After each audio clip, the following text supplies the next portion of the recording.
89 সাল পর্যন্ত আমার আব্বা আমাকে কোনো পাঞ্জাবি, কোনো কাপড় বানিয়ে দিতে পারে নাই। মানুষ মারা গেছে, মানুষ মারা যাওয়ার পরে যে কাপড়, যে লুঙ্গি, ওই লুঙ্গি আমি পরে মাদ্রাসায় গেছি। আমি কোনো কাপড় বানায় পড়তে পারিনি। আচ্ছা হুজুর, এই বিষয় হচ্ছে যে যখন আপনি নতুন কাপড় পাইলেন, এটা কি আপনার জীবনের প্রথম নতুন কাপড়? প্রথম কাপড়টা হয়ে আপনি বলতে পারেন যে আমার অনুশোচনাটা কেমন ছিল। আমি দু চোখের পানি ধরে রাখতে পারিনি। আসলে এই জীবনে প্রথম আমি কাপড় পরলাম। আমিও কাঁদছি, আমার মায়েও কাঁদছে, সাজার মূল্যও কাঁদছে আমার হতে কাপড়টা। জি না, আসলে এটা শুনে আমারই চোখ ছলছল করছে যে তখন আপনার বয়স কত? তখন আমার বয়স হলো তো 19 বছর বয়সে আপনি নতুন কাপড় পাইছেন? নতুন কাপড় পাইছি আমি 19 বছর। তখন আমার চোখের সামনে বাসছিল আমার মা মানুষের বাড়িতে কাজ করে, আমার বোনগুলো মানুষের বাড়িতে কাজ করে, আমার বাবা ইমামতি করে মানুষের বাড়িতে কাজ করে। আমি থাকি পরের জায়গায়, 1 ইঞ্চি জমি আমার নাই। আমার কি হবে? আমার মা বাবাকে মানুষের বাড়িতে কাজ করতে দেবো না। আমার চোখের বাড়িতে এটাই বাসছিল। আমি যে কীভাবে দৌড়ে আসলাম, আমার কিন্তু প্র্যাকটিস নাই, আমি দৌড়ে আসছি। সবার আগে চলে আসছি মেজর রাকিব আমার বুকে থাপা দিয়ে বলতে, সাবাস, তোমার শরীরে কিছু না থাকলেও তোমার সাহস আছে। আপনি যখন সেনাবাহিনীর চাকরি পাইলেন, অ্যাপয়েন্টমেন্ট লেটার পাইলেন, পাওয়ার পর তো বাড়িতে আসলেন। আসার পরে আপনার আব্বা আম্মা এবং প্রতিবেশী, যেমন আপনার শাহজাহান মোল্লার কথা বলেন, আপনার মামা, তারা আপনাদেরকে অনেক সহযোগিতা করেছে, যতটুকু পেরেছে তারা সহায়তা করেছে। তাদের অনুভূতি আর আপনাদের অনুভূতি কিরকম ছিল? অনুভূতি বলে আসলে অনুভূতিটা বলে বোঝাতে পারবো না। তারা আমাকে অনেক স্নেহ করছে, অনেক দিয়েছে, তারা আমাকে নিয়ে গর্ব করতো। আমার বাবার যে ভাগের সম্পত্তি ছিল, এই সম্পত্তিগুলি বিক্রি করে 1960 সালের আগেই তারা ভূমিহীন হয়ে যায়। মানে আপনার পিতা ভূমিহীন হয়ে যায় 60 সালের আগেই। ইমামের বেতন ছিল 7 কেজি চাউল। এই 7 কেজি চাল দিয়ে তো আমরা 4 বোন 2 ভাইয়ের খরচ কোনোভাবে সম্ভব না। তখন তো আপনি বুঝেন, যখন আপনি তখন আমি ছোট, মানে 7 কেজি চাউল দিত আর তরকারি ব্যবস্থা এটা নিজেদেরই, তারা দিত না কিছু, শুধু 7 কেজি চাইলেই দিত। তখন বিদায় আমার মা মানুষের বাড়িতে কাজ করতো, বাবা মসজিদের কাজের ইমামতির পাশাপাশি মাটির বাড়িতে কাজ করতো। আচ্ছা, কাজ করে তাও চলতো না। বিদায় আমার বোনগুলো মানুষের বাড়িতে কাজ করতো। বিদায় 6 বছর বয়সে আমাকেও মানুষের বাড়িতে কাজ করতে চলে যেতে হয়েছে। আমি 6 বছর বয়সে মানুষের বাড়িতে চলে যাই। তো বিভিন্ন জায়গায় থাকি, তা কাজ বনবত হইলে মানুষ রাখে না, রাখে না। তো 6 বছর বয়সে কতটুকু কাজ করতে পারি? 6 বছর বয়সে তার কাজ মনে আছে। দেওয়ান নসর গেছিলাম, ওখান থেকে 1 বছর থাকার পরে চলে আসি। তারপর আরেক জায়গায় গেছি, ওখান থেকে 1 বছর থাকা চলে আসছি। 3-4 জায়গা থেকে মানুষ অনেক গঞ্জনা সহ্য করে চলে আসার পরে অবশেষে ঠাই মেলে আমার আমলাবো দেওয়ার আলী মোল্লা সাহেবের বাড়িতে। মানে খুব কষ্টেই আব্বার সাথে থাকতাম, আর একটা গজল মনে পড়তো, আমার সাথে কাজ করতাম আর গাইতাম যে এই দুনিয়া মুসাফির খানা। একটু গায়ে শোনা। হ্যাঁ, যদি কোনো মাসে কোনো দিন আমি কাঁচামাল কিনতে পারিনি, সুবিধা করতে পারি নাই, রাস্তায় বসতাম। মানুষ যদি ছাগল নিয়ে যেত, আমি ছাগল কিনতাম, এই ছাগল নিয়ে বাজারে বিক্রি করতাম। ওই বাসে ওঠার পরে উনি আমার পরিচয় দেয় নাই। আচ্ছা, আমি যে ওনার বাইরা, উনি সিটে বসে আছে, আমি বসে আছি, দাঁড়ায় আছি, উনি যে আমার বাইরা, উনিও পরিচয় দেয় না, ওনার ওয়াইফও পরিচয় দেয় না। তখন আমি খুব কষ্ট পেয়েছিলাম। উনি পরিচয় দেয় না, একই বাসে আপনারা ছিলেন, উনি কথাও বলে নাই, পরিচয় দেয় নাই। আমি যে ওনার আত্মীয়, ওরা বিয়েটা মেনে নেয় না আর কি। আপনার যে বাইরা ছিল, যিনি আপনার বাসে কথা বলেন না আপনার, এবং জেঠার যিনি ছিল, ওনারা কি খুবই উচ্চবিত্ত ছিল? উনি বর্তমানে একটা ব্যাংকের ম্যানেজার। আপনি যে বাড়িতে বলা যায় কামলা ছিলেন, বছরের কামলা ছিলেন, ওই বাড়ির মেয়েকে বিয়ে করেছেন। আসলে এই বিষয়টা কিভাবে হলো একটু বলবেন? যে এটা গেলে একটু পিছনে আসতে হয়, কারণ আমি যখন নদীর বাড়িতে যাই, আমার যাকে আমি বিয়ে করেছি, আমার ওয়াইফ তখন ন্যাংটাগুড়ে। 6 বছর বয়স থেকে আপনি পরের বাড়িতে কামলা দিতেন, সেই কামলা থেকে এখন অবধি আপনি আনুমানিক কত কোটি টাকার মালিক কত হতে পারে? এটা যদি আপনি মনে না করেন তাহলে বলে দেন, কারণ এটা একটা অনুপ্রেরণা হবে মানুষের জন্য। আল্লাহর রহমতে আমার। আসসালামু আলাইকুম দর্শক, আজকে আপনাদের মাঝে এমন একজনকে উপস্থিত করেছি যিনি কিনা অবসরপ্রাপ্ত সেনা সদস্য এবং বর্তমানে একটি মসজিদের ইমাম এবং খতিবের দায়িত্বে আছেন। তিনি সেনাবাহিনীতে থাকাকালীন বাংলাদেশ সেনাবাহিনীর সিনিয়র ওয়ারেন্ট অফিসার ছিলেন। তো ওনার এই দীর্ঘ জীবন কিভাবে শুরু করেছিলেন, যে একজন সেনা সদস্য, তারপরে একজন ইমাম, সেই বিষয়ে আজকে ওনার কাছ থেকে জানার চেষ্টা করব। আজকে আমাদের মাঝে উপস্থিত আছেন মৌলানা শাফিউদ্দিন মুজাহিদি, সিনিয়র সার্জন অবসরপ্রাপ্ত বাংলাদেশ সেনাবাহিনী। আসসালামু আলাইকুম। ওয়ালাইকুম সালাম রহমতুল্লাহি ওবরাকাত। আপনাকে আসলে আমি কি বলে সম্বোধন করব, সেনা সদস্য না একজন ইমাম? এখন একদিকে আমি বাংলাদেশ সেনাবাহিনীর একজন সিনিয়র ওয়ারেন্ট অফিসার। জি। আপনি সিনিয়র ওয়ারেন্ট অফিসার হিসাবে সম্বোধন করতে পারেন। আমি একজন মসজিদের জামে মসজিদের খতিব এবং ইমাম। আপনি যেটা আপনার কাছে ভালো লাগে সেইভাবে আপনি আমাকে সম্বোধন করতে পারেন, আমার কোনো আপত্তি নেই ইনশাআল্লাহ। আচ্ছা, প্রথমে তাহলে জানতে চাই, আমি প্রথম সম্বোধনের বিষয়টা পরে আসি। প্রথমে জানতে চাই যে আপনি সেনাবাহিনীতে যোগদান করেছেন কত সালে? আমি সেনাবাহিনীতে যোগদান করেছি 1992 সালের 3রা জুন সেনাবাহিনীতে আমি যোগদান করেছি। তৎকালীন সময় আপনি সেনাবাহিনীতে কেন যোগদান করেছেন এবং মানে আপনার সেনাবাহিনীতে যোগদান করার যে উদ্দেশ্যটা ছিল, একটা আকাঙ্ক্ষা ছিল, এটা কিসের জন্য বা আপনি কি উদ্দেশ্যে সেনাবাহিনীতে যোগদান করেছেন? ধন্যবাদ আপনাকে এত সুন্দর একটা প্রশ্ন করার জন্য। আসলে সেনাবাহিনীতে আমি যোগদান করেছি মূলত দেশপ্রেম থেকে উদ্বুদ্ধ হয়ে। সেনাবাহিনীতে আমার ভর্তি হওয়ার উদ্দেশ্য, যে আমার ছোট থেকেই একটা উদ্দেশ্য ছিল আমি কীভাবে দেশপ্রেম, দেশের জন্য কাজ করা যায়, দেশের স্বার্থে কী জন্য কাজ করা যায়, দেশের জন্য কীভাবে মানে নিবেদিত হওয়া যায়। এটা একটা শুরু থেকে আমার একটা ছিল, উদ্দেশ্য ছিল। সেই থেকেই একটা অনুপ্রেরণা ছিল সেনাবাহিনীতে ভর্তি হওয়া যায় কি না। কিন্তু আমি যেভাবে সেনাবাহিনীতে যে ক্রাইটেরিয়া ছিল এটা আমি জানতাম না যে এই ক্রাইটেরিয়া সেনাবাহিনীতে ভর্তি হওয়া যায়। এছাড়া আমি মাদ্রাসায় ভর্তি হয়েছি, মাদ্রাসা পড়ুয়া ছেলেরা ভর্তি হতে পারবে কি না এটাও আমার জানা ছিল না। তো সব কিছুতে আল্লাহর আমার মনের ইচ্ছা হয়তো পূরণ করেছে। আল্লাহ পাক হয়তো কোনো না কোনো ইচ্ছা হবে সেনাবাহিনীতে আমাকে ভর্তি হওয়ার সুযোগ করে দিয়েছেন। এটা আল্লাহ পাকের ইচ্ছা এবং নবীজির নেগাহক্রমে এটা সম্ভব হয়েছে আর কি, ইনশাআল্লাহ। তো সেনাবাহিনীতে যোগদান করার মানে আপনার যোগদান করার আগে আপনি মাদ্রাসায় পড়াশোনা করতেন। জি জি। মাদ্রাসায় পড়াশোনা করাকালীন আপনার ফ্যামিলি থেকে ওনারা সেনাবাহিনীতে যোগদান করাটা নিয়ে কীরকম, কোন চোখে দেখেছে?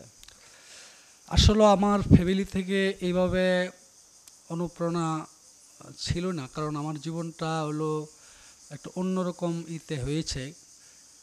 ছোটো থেকে আমার ফ্যামিলির ঘটনাটা ভিন্ন রকম, অন্য 10 জনের মতো না। আমার ফ্যামিলির প্রবাহটা হলো অন্যরকম। যেমন আপনাকে আমি বলতে চাই জি, যে আমার জীবনের গতিটা ছিল অন্যরকম, যেখানে আমি সেনাবাহিনীতে ভর্তি হওয়ার কোনোভাবেই আশা করতে পারছিলাম না। তো আল্লাহ পাকের নেগাহক্রমে, নবীজির নেগাহক্রমে হয়েছে। তা আমি আপনাকে একটু পিছনে যেতে চাই, আসলে আমার জীবনটা কীভাবে শুরু করেছে। আসলে আমার বাড়িটা আপনি জানেন উজিলাবা মধ্যপাড়া। আমার বাবার নাম সিরাজুল ইসলাম মুন্সি ওরফে বন্দালি মুন্সি, তার বাবার নাম বোলা গাজী, তার বাবার নাম জাহাবক্স ফকির, তার বাবার নাম ময়জুদ্দিন ফকির আউলিয়া। মানে আপনি মোটামুটি 5 পুরুষের নাম বলে ফেললেন। ময়জুদ্দিন ফকির আউলিয়া, যাদের বাড়ি মূল দেওয়ানচর।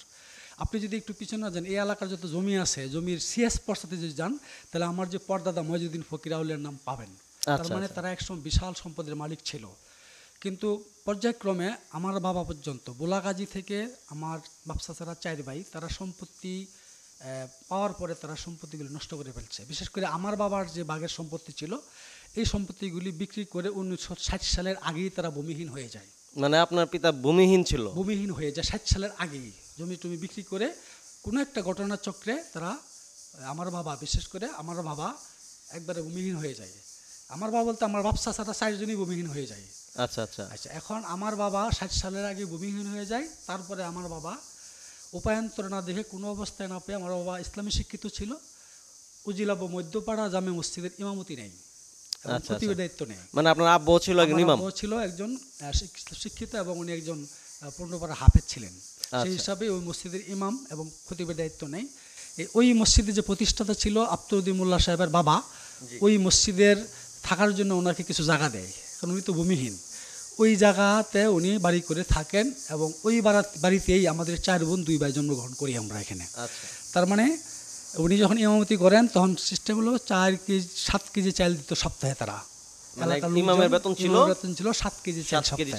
এই 7 কেজি চাল দিয়ে তো আমরা 4 বোন 2 ভাইয়ের খরচ কোনোভাবে সামলানো সম্ভব না। তখন তো আপনি বুঝেন যখন আপনি, তখন আমি ছোট, মানে 7 কেজি চাউল দিত আর তরকারি ব্যবস্থা এটা নিজেদের, তারা দিত না কিছু, শুধু 7 কেজি চাইলেই দিত। এই অবস্থায় আমার বাবা আমাদের কর্তব্য বিমূঢ় অবস্থা ছিল। তো তখন বিদায় আমার মা মানুষের বাড়িতে কাজ করতো।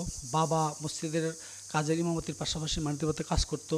আচ্ছা কাজ করে তাও চলতো না, তো বিদায় আমার বোনগুলোও মানুষের বাড়িতে কাজ করতো। বিদায় 6 বছর বয়সে আমাকেও মানুষের বাড়িতে কাজ করতে চলে যেতে হয়েছে। মানে আপনার কয় বোন ছিল আপনার? আমরা 4 বোন, আমরা 2 ভাই। আপনার 2 ভাই, মানে আপনার 4 বোনও কাজ করছে, আপনার 2 ভাইও কাজ 4 করছে। বোনের মধ্যে 3 বোন কাজ করতো, 1 বোন ছোট ছিল বাড়িতে, সে আচ্ছা, মানে সে কাজ করার মতো যোগ্য ছিল না।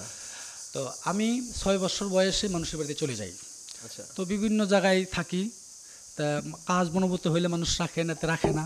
তো 6 বছর বয়সে কতটুকু কাজ করতে পারি। 6 বছর বয়সে তার কাজ আমার মনে আছে দেওয়ানসর গেছিলাম, ওখান থেকে 1 বছর থাকার পরে চলে আসি। তারপর আরেক জায়গায় গেছি, ওখান থেকে 1 বছর থাকা চলে আসছি।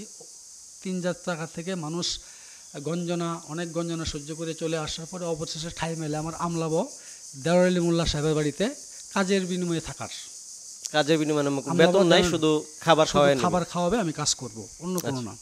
তো ওখানে থাকতেছি আমার বয়স যখন তখন সময় 10 বছর, তখন আমি মানে খুব কষ্টেই আব্বার সাথে থাকতাম। আর একটা গজল মনে পড়তো, আমার সাথে কাজ করতাম আর গাইতাম যে এই দুনিয়া মুসাফির খানা। একটু গায়ে শোনা। এই দুনিয়া মুসাফির খানা তোমরা জানো না, কত মানুষ আইলো গেলো রইল না, কত মানুষ আইলো গেলো রইল না। এই গজলটা আমার বাবা গাইতেন, এটা গাইতাম, আমি কাঁদতাম। এই যখন একদিন আমি গরু নিতেছি আর এই গজলটা গাইতেছি, আচ্ছা, দেওয়ালি মোল্লা সাহেব এটা ফলো করছে, কণ্ঠ আর আমার চোখের পানি উনি খেয়াল করছে। খেয়াল করে বলছে, কিরে শফিক তুই কান্দস কেন? আমি কিছু কথা বলি না। তখন উনি আমার আব্বারে খবর দিছে একদিন। আচ্ছা, খবর দিয়ে বলতেছে, আপনার ছেলের কণ্ঠটা ভালো, আপনার ছেলেকে মাদ্রাসায় ভর্তি করে দেন। আচ্ছা আচ্ছা। আমার বাবা বললো যে আমি তো খরচ দিতে পারবো না, কেমনে লেখাপড়া করাবো, আমার নিজের জীবনে চলে না। বলছে এক কাজ করেন, আপনার ছেলেকে সপ্তাহে 1 দিন মাদ্রাসা যাওয়ার সুযোগ দিব, বাকি কাজ করবে, দেখেন কষ্ট মষ্ট করে আপনার ছেলেটাকে লেখাপড়া করাতেন বানিকেরা। তো আমার আব্বা একটা জিনিস করলো, সে ওনার কথা শুনে আমাকে শিবপুর মাদ্রাসা আলিয়া মাদ্রাসায়, সৈয়দপুর আলিয়া মাদ্রাসা নিয়ে গেল। এখানে মাওলানা রজব আলী হুজুর, বড় হুজুর নামে পরিচিত, নিয়ে গেল। তো উনি আমাকে উনি সব কিছু শুই না, উনি বললো, বাবু তুমি একটা নাতি রাসুল কইয়া শোনো তো আমাকে। আচ্ছা, তখন আমি একটা নাতি রাসুল গাইলাম। আচ্ছা, এই নাতি রাসুল গাওয়ার পরে উনি বললো, মাশাল্লাহ আলহামদুলিল্লাহ, ঠিক আছে, তুমি আমার মাদ্রাসায় পড়বা, তোমার কোনো বেতন দেওয়া লাগবে না, তুমি বেতন ছাড়াই তুমি পড়বা। এই সে আমার লেখাপড়ার পদযাত্রা শুরু। ভর্তি হইলাম, সপ্তাহে 1 দিন কি 2 দিন আমি যাইতাম, কোনো মাস সপ্তাহ সোমবারে, কোনো সপ্তাহ বৃহস্পতিবারে আমি মাত্র যাইতাম, বাকি সময় মোল্লাবাড়িতে আমি কাজ করতাম। আচ্ছা, কাজ আপনি কি ধরনের কাজগুলো করতেন? কাজ হলো আমি গরু রাখতাম, গরুর পানি খাওয়াইতাম, আর একটা বছরা ছিল, ওদের সাথে বছরের মনিতে কাজ করে ওই কাজে যেতাম, ওদের খাবার নিয়ে যেতাম, ধান উঠলে মাথা ফাড়াইতাম, ধান নিয়ে যেতাম। মানে বয়স অনুযায়ী যতটুকু সম্ভব আমি মোটামুটি ওই কামলার সাথে কাজ করতাম আর কি, এক কথায় যতটুকু সম্ভব কাজ করতাম। তো আমাকে মাদ্রাসায় ভর্তি করে দিল, ভর্তি হইলাম। এই যে মাদ্রাসার পথ চলা শুরু হলো 1988 সাল পর্যন্ত আমি এইভাবেই চললাম, এবং প্রতি বছর পরীক্ষা দিয়ে ইনশাল্লাহ কৃতকার্য হই। এই যে বই কেনার টাকাটা আমার আব্বা আমার আম্মা মানুষের বাড়িতে কাজ করে কষ্ট মষ্ট করে আমার বই কিনা দেয়। হয়তো মানুষের কাছ থেকে কিছু সাহায্য সুবিধা নিয়ে আমাকে বই কিনে দিছে। তাছাড়া ইমাম যেহেতু উনি মানুষের আমাকে বই কিনে দিছে। 1989 সাল আমি দাখিল পরীক্ষা দিব মাদ্রাসাতে। আচ্ছা, দাখিল পরীক্ষা দিব, ফর্ম ফিল আপ করছি, আব্বা টাকা পয়সা দিছে, মানুষের কাছে টাকা টোকাই না, আমাকে ফর্ম ফিল আপ করছে, কিন্তু মোল্লাবাড়ি থেকে কোনো আমাকে হেল্প তারা করে না। আমি শুধু কাজই করছি, খাইছি। আমার পরীক্ষা ফর্ম ফিল আপের জন্য মোল্লাবাড়ি থেকে কিছু টাকা দিবে এমন কিছু তারা করে নাই। একটা কথা আপনাকে বলে রাখি, 89 সাল পর্যন্ত আমার আব্বা আমাকে কোনো পাঞ্জাবি, কোনো কাপড় পাঠিয়ে দিতে পারে নাই। মানুষ মারা গেছে, মানুষ মারা যাওয়ার পরে যে কাপড়, যে লুঙ্গি, ওই লুঙ্গি আমি পরে আমি মাদ্রাসায় গেছি, আমি কোনো কাপড় বানায় পড়তে পারিনি। তো 89 সালে যখন আমি পরীক্ষা দিব, 3 মাস বাকি, তো পরীক্ষার জন্য তো লেখাপড়ার প্রয়োজন, কাজ করে তো আমি পড়তে পারি না। এছাড়া আরেকটা ইন্টারনাল সমস্যা ছিল, মোল্লাবাড়িতে রাত্রে আমি পড়তে পারতাম না। তো এই জন্য আমি চিন্তা করলাম বাড়িতে আসবো, আমার বাড়িতে আইসা আমার একটা মাটির ঘর ছিল, ছোট ঘর, একবারে ছোট ঘর, আব্বা মা থাকতো, এখানে থাকতাম।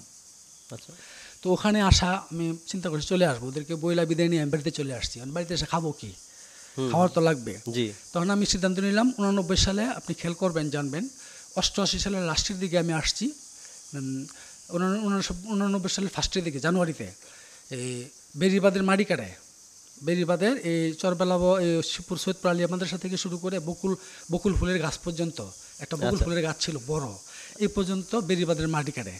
তা আমি এই মুক্তার মিয়া আছে, মুক্তার মিয়া গুসামুচির ফুত যে মুক্তার মিয়া, ওদের সাথে ওই মাড়িকাটায় যোগ দিলাম। আমি সারাদিন মাড়ি কাটি, রাত্রে এসে লেখাপড়া করি। মাড়ি কাটটা যে গমটা পাই, এই গমটা ভাঙ্গায়া আমি রাত্রেবেলা সকালে নাস্তা খাই, দুপুরে রুটি নিয়ে যাই, মাড়ি কেটে আসি। মাড়ি কেটে মা করে কি, জামিন মুন্সির বাড়িতে কাজ করতো তখন, জামিন মুন্সি মেম্বার, ওনার বাড়িতে কাজ করতো।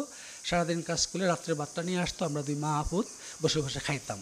এখানে আরেকটা কথা বলে রাখি, আমার এই পরীক্ষার সময় আব্বা, আমার যে আব্বা বন্দানী মুন্সি সাহেব, উনি কিন্তু সিলাই বসছিল 40 দিনের পরীক্ষা, এই জন্য আব্বাকে আমি কাছে পাই নাই, মাই আমাকে এই পরীক্ষার সময় সাপোর্টটা দিছে। তো এখন ওই যে মাড়িকাইটা খাওয়ার সংগ্রহ করছি। তো এখন আমি পরীক্ষার সময় হয়েছে, 3 মাস শেষ, পরীক্ষার সময় হয়েছে। এখানে আমি একটা বিষয় বলি যে আপনার আব্বা এত টানা পড়ার মধ্যেও, ছেলের পরীক্ষা সামনে, এত টানা পড়ার মধ্যেও 40 দিনের সিলাই বসছে। আসলে তৎকালীন সময় মানুষ সংসার জীবনের চিন্তা কমই করতো, আল্লাহর সন্তুষ্টিটা বেশি। হ্যাঁ, এটা আব্বার ওই আধ্যাত্মিক একটা সিদ্ধান্ত ছিল যে আমি সিলাই বসি, পরীক্ষা আল্লাহ চালাবে, এটা ওনার একটা চিন্তা ছিল। আমার আব্বা আসলে আধ্যাত্মিক মানুষ ছিল, উনি একজন আল্লাহর ওলি ছিল। এটা এই প্রসঙ্গের পরে আসতেছি, উনি আল্লাহর ওলি ছিলেন, একটা সুস্পষ্ট ওলি ছিলেন। এটা আমি আসার পরে আমি গত রমজানে একটা সুস্পষ্ট নিদর্শন পেয়েছি। উজলাবা মধ্যপাড়া জামে মসজিদে, ঈদগাহ মসজিদের ইমাম আমি, ঈদগাহ মসজিদে বর্তমানে নামাজ পড়াই আমি, এই মসজিদে আমি ওদেরকে সবাইকে বলছি, মুসল্লিদেরকে, উনি আল্লাহর ওলি ছিলেন। এই প্রসঙ্গটা পরে আসতেছি। বাট আমি পরীক্ষা দিব এখন। এই কেন্দ্র হচ্ছে দুর্বাটি আলিয়া মাদ্রাসায়, দাখিল পরীক্ষার কেন্দ্র কোথায়? দুর্বাটি আলিয়া মাদ্রাসায়। দুর্বাটি গাজীপুর দুর্বাটি আলিয়া মাদ্রাসা হচ্ছে এই সৈয়দপুর আলিয়া মাদ্রাসার কেন্দ্র। ওখানে যা আমাকে পরীক্ষা দিতে হবে। তার মানে ওখানে যাইতে গেলে ঘর ভাড়া থাকতে হবে, ঘর ভাড়া দিতে হবে, পরীক্ষার খরচ আছে, মোটা অঙ্কের কিছু টাকা দরকার। এই টাকাটা আমার কাছে নাই। এখন আমি কিভাবে পরীক্ষা দিব? আনুষঙ্গিক কিছু টাকা দরকার, কিছু টাকা দিতে পারবো না, এই টাকাটা নাই আমার। 3 মাসে যে গমের টাকা পাইছি, গমের টাকা খাওয়া শেষ, আনুষঙ্গিক মার মধ্যে কিছু অসুখ হয়েছিল, এই চিকিৎসা মার অসুখের মধ্যে এই টাকাটা খরচ হয়ে গেছে। আমি পরীক্ষার চিন্তা করি নাই, মার চিকিৎসার জন্য এই টাকাটা আমি খরচ করে নিয়েছি। আমি পরীক্ষা দেওয়ার কোনো টাকা পয়সা আমার নাই। যখন পরীক্ষার সময় হলো, পরীক্ষার 15 দিন আগে মা মাটিতে গড়িয়া শিক্ষার পরে আমি শিক্ষার পারি একদিকে, তো পরীক্ষা দিতে পারবো না। এই মুহূর্তে পরীক্ষা দিতে পারবো না এটাই নিশ্চিত যে আমার কাছে টাকা নাই, কারণ এই টাকা ছাড়া পরীক্ষা দিতে প্রায় 1000 টাকা লাগে। পরীক্ষা দিতে যাওয়া আসা, বাড়ি খরচ, বাড়ি ভাড়া, ওখানে থাকা কিছু ফিস, এগুলি 1000 টাকা লাগে হিসাব করে। 1000 টাকা আমার কাছে নেই। তখনকার যুগে 1000 টাকা কিন্তু অনেক টাকা, অনেক কিছু। জি 1989 সালে 1000 টাকা অনেক টাকা। জি জি। তো এই যখন অবস্থা, তখন আপনি জানবেন শাহজাহান মোল্লাবাড়ির শাহজাহান মোল্লা ছিল আমার মামা ভাই, মার চাচাতো ভাই। আচ্ছা। উনি এই মুহূর্তে গেছে। আচ্ছা। তো উনি যা বলতেছে আমার মারে আপা ডাকে, বোন ডাকে, বোনে কান্দো কেন? তখন বললে ভাই রে, আমার ছেলেটা এত কষ্ট করলো, ও তো পরীক্ষা দিতে পারে না। তো পরীক্ষা দিতে পারে না কি, কেন? ও টাকা নাই। তখন এই শাহজাহান মোল্লা ফেরেস্তা হয়ে দাঁড়াইলো। আল্লাহ, উনি মারা গেছে, আল্লাহ থেকে করুক, দোয়া করি। আমি আর্মি থেকে আয়েশা প্রথমে ওনার কবর জিয়ারত করছি আগে। আচ্ছা। শুকরিয়া স্বরূপ ওনার কবরটাকে জিয়ারত করছি। এবং যারা যারা আমাকে ওই সময় হেল্প করছে, প্রত্যেকের কবর আমি প্রতি বছর আগে জিয়ারত করি, এটা শুকরিয়া স্বরূপ। জি জি। এখন উনি করলো কি, কয়েকজন লোক নিয়া, 4-5 জন লোক নিয়ে, যেমন সালু মিয়া ছিল, সেরাগালি নানা ছিল, তারপরে নুরু মিয়া ছিল, সানি মিয়া মামা আছে, বর্তমানে আছে, নুরু মিয়াও আছে। ওনাদেরকে নিয়ে কিছু কালেকশনের ব্যবস্থা করলো আলিপুরা বাজারে, উজলাবা মোড়ে, বেলাবা বাজারে। এই কালেকশন করে আমাকে 700 টাকা দিল পরীক্ষার জন্য, আর 300 টাকা দিয়ে আমাকে প্রথম একটা পায়জামা, একটা পাঞ্জাবি বানিয়ে দিল শাহজাহান মোল্লা। আপনার জীবনের প্রথম নতুন কাপড়? প্রথম একটা পায়জামা, একটা পাঞ্জাবি, বানানো পাঞ্জাবি পরলাম, যেটা শাহজাহান মোল্লা আমাকে 300 টাকা দিয়ে বানিয়ে দিছে, আর 700 টাকা আমার হাতে ধরাই দিছে, বাইকটা এ নাও, তুমি পরীক্ষা দাও।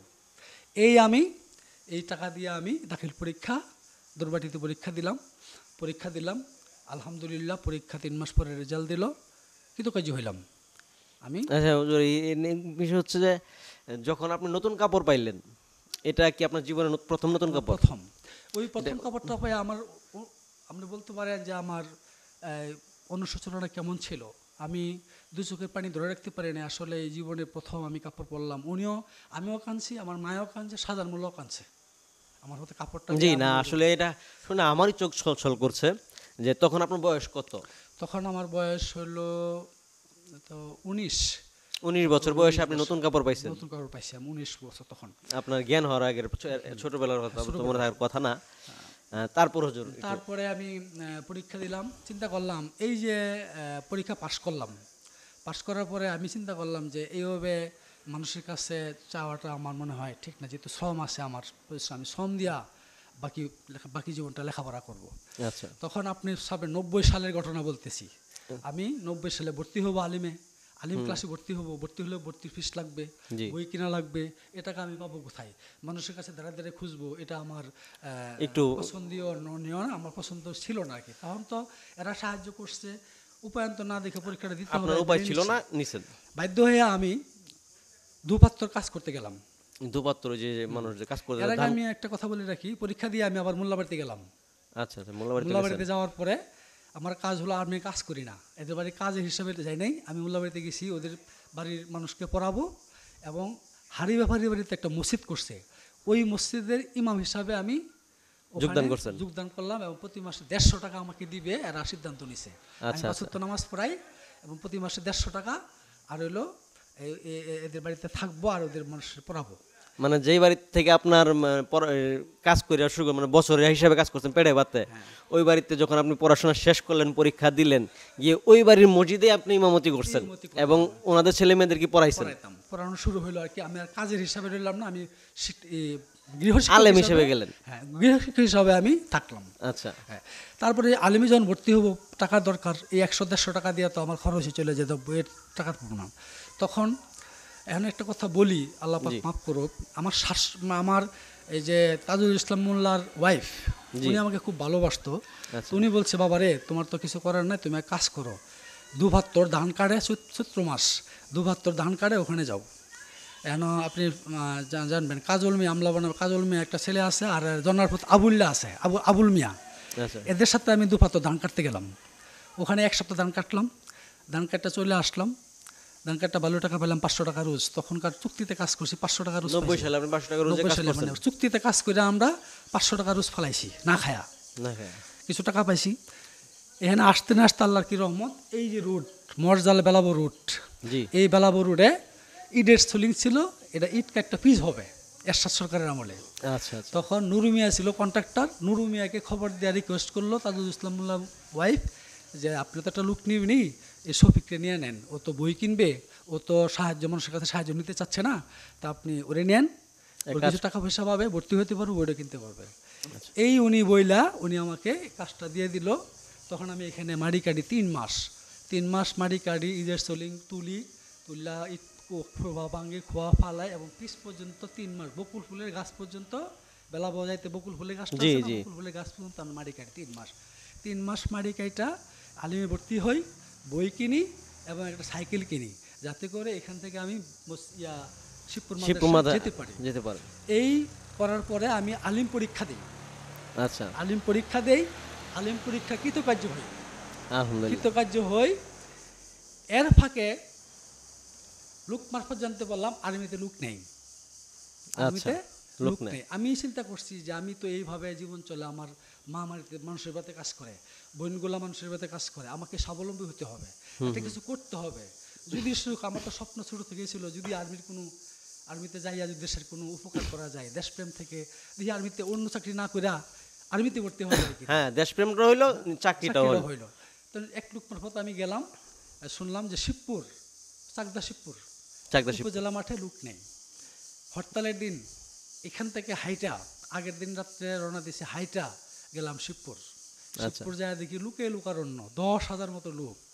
আমাকে আল্লাহ, আমি তো একা মাদ্রাসা পড়ুয়া ছেলে, আর সবাই তো কলেজ পড়ুয়া ছেলে, জেনারেল, আমি কি ইন্টারভিউ টিকবো, আমি কি থাকবো? এছাড়া আমার হাইট হলো 5 ফুট 5.5 ইঞ্চ, সবাই হলো 6 foot 6.5 foot, 5 foot 6 inch 7 inch লোক, আমি কি টিকবো? আল্লাহ তুমি রহম করো। আল্লাহর কাছে মনে মনে বলতেছি আর কি। তো ওখানে গেলাম, দাঁড়াইলাম, আল্লাহর কি রহমত, আমার সার্টিফিকেট দেখলো, আমি আলিম পাসের সার্টিফিকেট নিয়ে গেছি। এখানে ডিগ্রি পাস, ইন্টার পাস, আমি তো Alim pass equal to inter pass, জি আলিম পাস ইজিগুল ইন্টার পাসের খাতায় দাঁড়াইছি। তা আমি ডিগ্রি পাসে না ইন্টার পাসের জায়গায় দাঁড়াইছি, পাঞ্জাবি পরানো, লুঙ্গি পরানো, দেখতে তেমন একটা ভালো দেখা যায় না। জি। আল্লাহর কি অশেষ রহমত, আল্লাহর রহমতুল্লাহ নবীজির নেগাহক্রম থাকলে, নবীজির মহাব্বত নতরে থাকলে যা হয়, আল্লাহর রহমতে আমার ডাইনের লোকেরাও উঁচু লোক, ইন্টার পাস লোক, বামের লোকও ইন্টার পাস লোক, এদেরকে কাউকে সিল মারলো না, আমাকে মাইপা দেখা সিল মারলো। আলহামদুলিল্লাহ। আলহামদুলিল্লাহ সিল মারলো। তো বললো যে ঠিক আছে, যারা যারা সিল মারছি ডাইনে সিল মারলো ডান বুকে, বাম বুকে যারা সিল মারলে এদের বাদ, এদেরকে আচ্ছা। কোনো এলাও নাই। এরা বাম বুকে সিল মারলে আউট, ডান বুকে সিল মারলে এটা এলাও। এলাও। আমি গেলাম এলাওর জায়গায়, ওখানে যথাসাধ্য পরীক্ষা হইলো। পরীক্ষা তো সবগুলি কলেজের, সবগুলি কি কলেজ কলেজ স্টুডেন্ট যারা জেনারেল, অঙ্ক, পাটিগণিতের অঙ্ক সব কিছু হইলো, অ্যালজাবরা অঙ্ক সব কিছুই আসছে। মোট 100 মার্কের পরীক্ষা হলো। 100 মার্কের পরীক্ষার মধ্যে আমার মোটামুটি কমন ভালোই পড়ছে, আলহামদুলিল্লাহ। ছাত্র হিসেবে খারাপ ছিলাম না, আলহামদুলিল্লাহ ভালোই ছিলাম। তো দেখা গেছে কি 1 ঘন্টা পরে রেজাল্ট দিল, রেজাল্টে 2 নম্বরে আমার নাম ডাকলো, আলহামদুলিল্লাহ। আলহামদুলিল্লাহ। পরীক্ষা টিকে গেলাম, আলহামদুলিল্লাহ। আমি আবার এর আগে একটা কথা বলিনি, আমার কাছে টাকা ছিল না, আমার কাছে সবশেষে 1 টাকা ছিল, আমার কাছে 1টা টাকা ছিল। এই পরীক্ষা দেওয়ার জন্য গেছি, আমি হাইটা গেছি, কিন্তু কোনো গাড়ি না, হাইটা গেছি। 1টা টাকা ছিল, কলমও ছিল না, কাগজও ছিল না। আমি 25 পয়সা দিয়া একটা কলম কিনছি, তখন 25 পয়সা একটা ইকুনো কলম ছিল, ইকুনো কলম ছিল আগে, 25 পয়সা ছিল। 25 পয়সা দিয়ে একটা ইকুনো কলম কিনছি, আর 10 পয়সা দিয়া আমি 2 পিস কাগজ কিনছি। আচ্ছা, তখন 10 পয়সা দিয়ে 2 পিস কাগজ হতো, তখন পয়সা চলতো। পয়সা চলতো তখন। এই 2 পিস কাগজ কিনে নিয়ে আমি পরীক্ষা দিছি। পরীক্ষা দিয়ে আল্লাহর রহমতে আমাকে ডাকছে। তো শর্ট করছি, আল্লাহর রহমতে আমি পরীক্ষা এলাও করছে। শারীরিক প্রতিযোগিতা হলো, শারীরিক প্রতিযোগিতা হলো, দৌড় দিল, দৌড়ে সবার আগে চলে আসলাম। মানে আমার একটা উদ্যম সাহস ছিল, আমাকে টিকতেই হবে, টিকতেই হবে। কারণ আমার চোখের সামনে বাসছিল আমার বাবা মা মানুষের প্রতি কাজ করে, আমার বোনগুলো মানুষের প্রতি কাজ করে, আমার বাবা ইমামতি কইরা মানুষের প্রতি কাজ করে। আমি থাকি পরের জায়গায়, 1 ইঞ্চি জমি আমার নাই, আমার কি হবে? আমার মা বাবাকে মানুষের বাড়িতে কাজ করতে দেবো না, আমার চোখের বাড়িতে এটাই বাসছিল। আমি যে কীভাবে দৌড়ে আসলাম, আমার কিন্তু প্র্যাকটিস নাই, আমার কিন্তু প্র্যাকটিস নাই, আমি দৌড়ে আসছি, সবার আগে চলে আসছি। মেজর রাকিব আমার বুকে থাপা দিয়ে বলতে, সাবাস, তোমার শরীরে কিছু না থাকলেও তোমার সাহস আছে, তুমি সাহস হয়ে গেছো। আমি হালকা ছিলাম, একবার হালকা ছিলাম। তো আসলাম, আমাকে মেডিকেল করলো।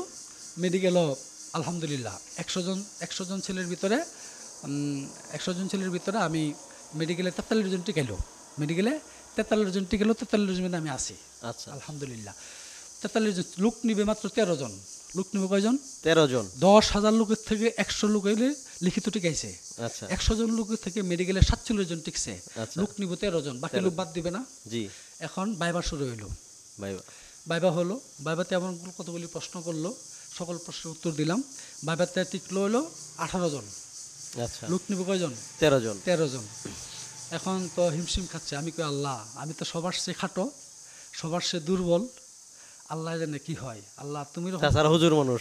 হ্যাঁ, এছাড়া হচ্ছে মাদ্রাসার ছেলে। আমি তখন তো মাদ্রাসার ছেলে এলাও হয় না, একাই আমি মাদ্রাসার ছেলে।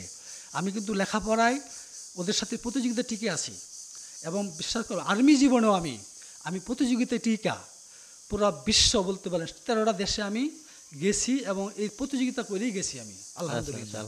তো ওইদিকে আমি পরে আসতেছি, বাট বলতেছি আমি 3টার সময় আমাকে তারা অ্যাপয়েন্টমেন্ট লেটার দিয়ে দিল, আলহামদুলিল্লাহ। অ্যাপয়েন্টমেন্ট লেটারের মধ্যে 13 জন টিকে এলো। কেমনে? লাইন ধরলো, লাইন ধরে 1 জারখান পানি ডাললো, পানি ডালা বললো যে তোমরা হাইটা যাও, মাটিতে হাইটা যাও।